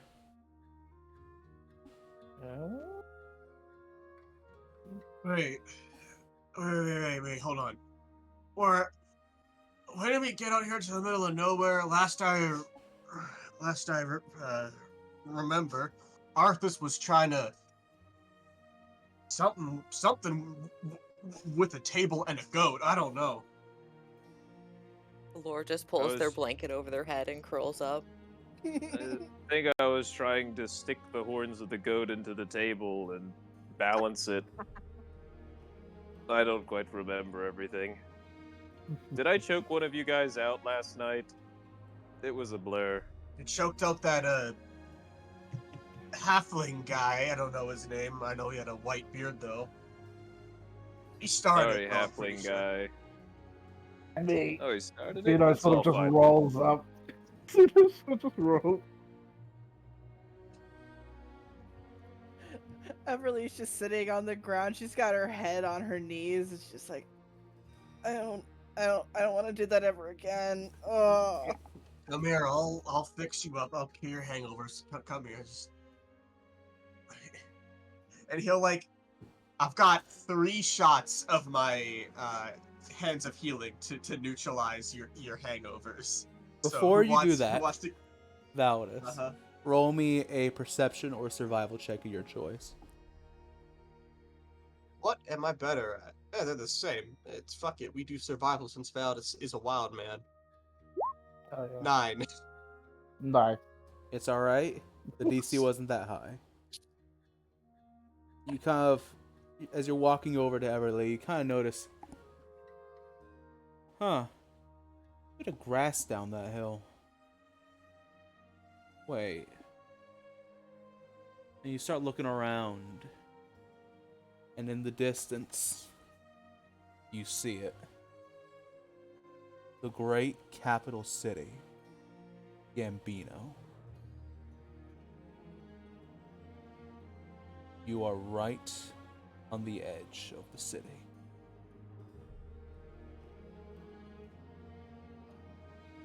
We But- finished. Hell yeah. You're in a drunken stupor. Awesome. Does anyone remember how we got here? Did good old Sammy, Samus? I don't fucking remember his name. Did the Green Dragon guy give us a lift here, or did we walk the whole way? I I put my finger. Don't remember. I put my He finger to lived my somewhere. head. Wallace status report. What happened? Ooh. No, actually. Are you okay at all? Can you walk at all? Or do I need to carry you? I don't mind carrying, I just need to know. Who is he talking to? Yeah, who was that to? I'm talking to you, Lore. I'm fine. I have a cane. I don't think the cane's gonna cut it. It was a dragon. Hey, he was in humanoid form. Just I'll gotta be walk over fine. to. You Lorian, know, he was in humanoid form for the parts where we remember. Mm-hmm. Yeah, really? as you roll over, you feel something kind of sharp jab your side. By the way, Samael is nowhere in sight. Makes sense. Laura will kind of groggily grab at their side and pull out whatever the sharp thing is. You find a small paper envelope addressed to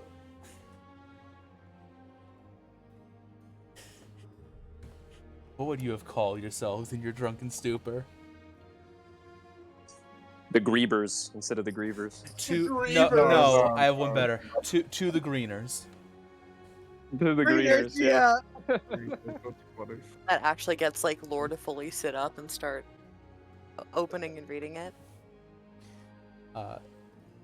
Inside the envelope is a very elegant looking porcelain ring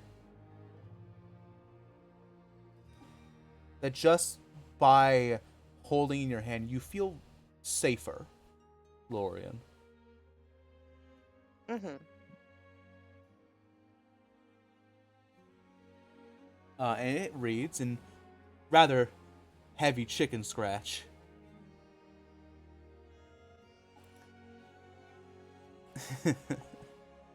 Yeah, I did write just outside their destination.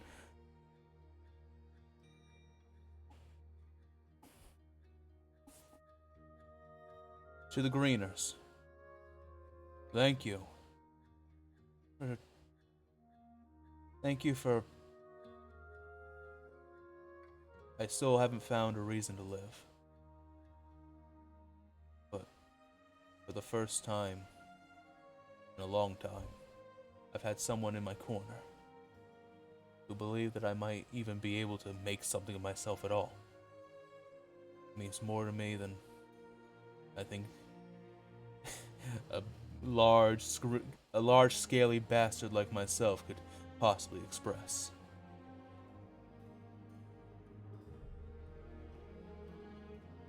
You kept mentioning something about Gambino, and while I don't exactly feel comfortable going there myself, I decided that I'd give you all a lift, since Green Dragon alcohol doesn't really affect me much. But I'm going to search. I'm going on an adventure of sorts. I think I'll take up your advice, Valdis. I'm gonna seek out. I'm gonna do some good with what time I have left. Maybe if I'm lucky and if I do good enough, someone might be willing to give me that divine intervention I need. But I'll live every day with the assumption I'm not going to get it. I've left you all a little present. You might find your wallet's a bit heavy. Sorry about that. Or maybe not sorry, depending on how you feel about it. And DeLorean, see other side. Laura was reading the first part out loud, but now they'll flip it and read it quietly. Theodore's gonna walk over to Emily. Should you ever find a communication stone, call me. And a weird set of symbols is written on the note. Emily's got the phone. Laura just pockets that. Add Samael's incantation to your other inventory, please. I don't know about you guys, but I vote that for the final battle of the campaign, we bring Sammy with us. We gotta. Yeah, we gotta. He's yeah, a bro. Well, see Yeah, that. I'm sure. See Sammy and Fulgrim together. Yeah, I'm sure that won't. Well, that's actually a part of this encounter. During the final battle, the dragon will come to the party's aid. Whoa! So we'll see that in about Nice. 5 years. Nice. Yeah, We should. yeah, in that shit like that during final battle, like adult green dragon shows up to help. I literally have a section called Endgame Notes. Hell yeah! We should save some of your paladin type healing. So I'm gonna hold grabby hands to Evely to grab her hand.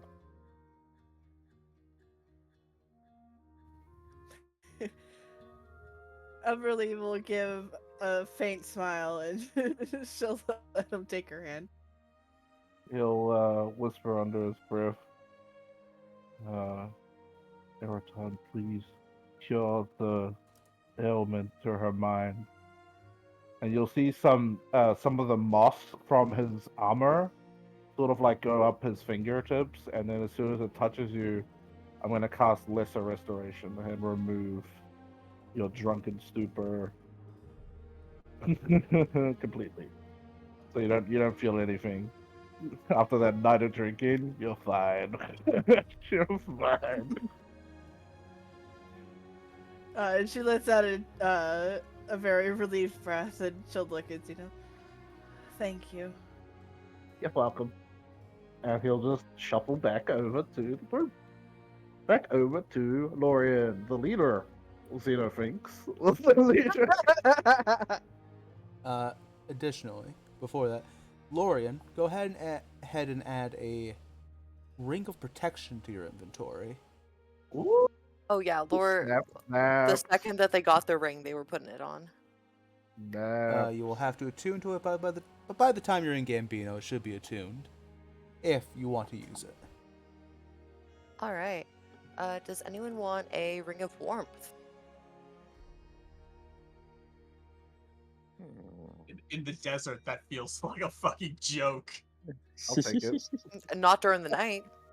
I'll take Fair it. enough. All right. You can add it to your inventory. Yeah, nobody was jumping the gun for it. I'll take a ring of warmth. Hell yeah. Now, as we're coming up on time, and unless anybody wants to go another half hour or whatever, I think this is where we'll end the session, as the party stands on the Very edge of Gambino, with whatever fate may await them. Exciting. Exciting, truly. Mm-hmm. Stumble with my fingertips I on this just Hold on. card, and I say, And just out of the party's sight, standing boy. behind, leaning against a cactus, on the non-spiky, on a non-spiky portion, mind you, a tiefling with hair fluffy as a sheep watches the Whoa. party from afar. We'll have to see what happens next time. All right, everybody, let's go fucking raid somebody. hell Raid. Let's see. Let's go find somebody. No, I'm not. Dungeons and Dragons. I don't know. Maybe we'll let's raid somebody playing Honkai Star Rail. How does that sound? I actually, I have a friend who's playing Wuthering Waves right now. Oh. It's Yeah. Can you send me? I will send. We Yeah, want to I'll watch send you them. their name. All right. That's so funny. Hell yeah. Second.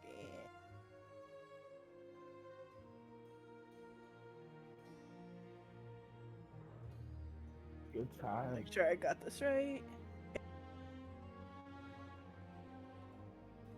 What does a ring of warmth do? Oh, it's both Wh- K's are capital.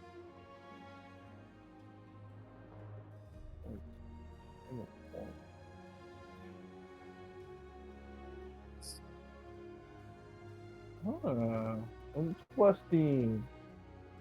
Oh yeah. Definitely not gonna feel the cold when I dig myself under the ground. Asleep. Says I'm not allowed to raid at this time. No. Damn. All right. Well, that's fine. All right. Let's see who.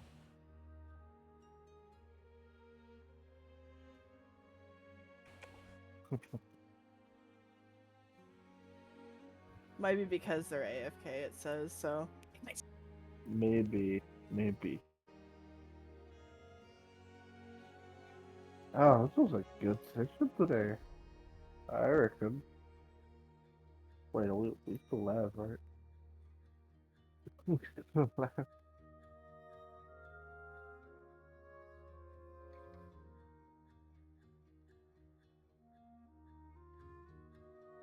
It was a very good session. I'm happy with it. I'm glad Hell you didn't yeah. try to kill me. Thanks, by the way. Kill me. Let's try this Well, shit. no, she did try and kill you, just got distracted. Yeah. Oh, no, I know. Mhm. My bird told me. Because he was literally watching you until, basically he wasn't gonna do anything until you stabbed me. That's literally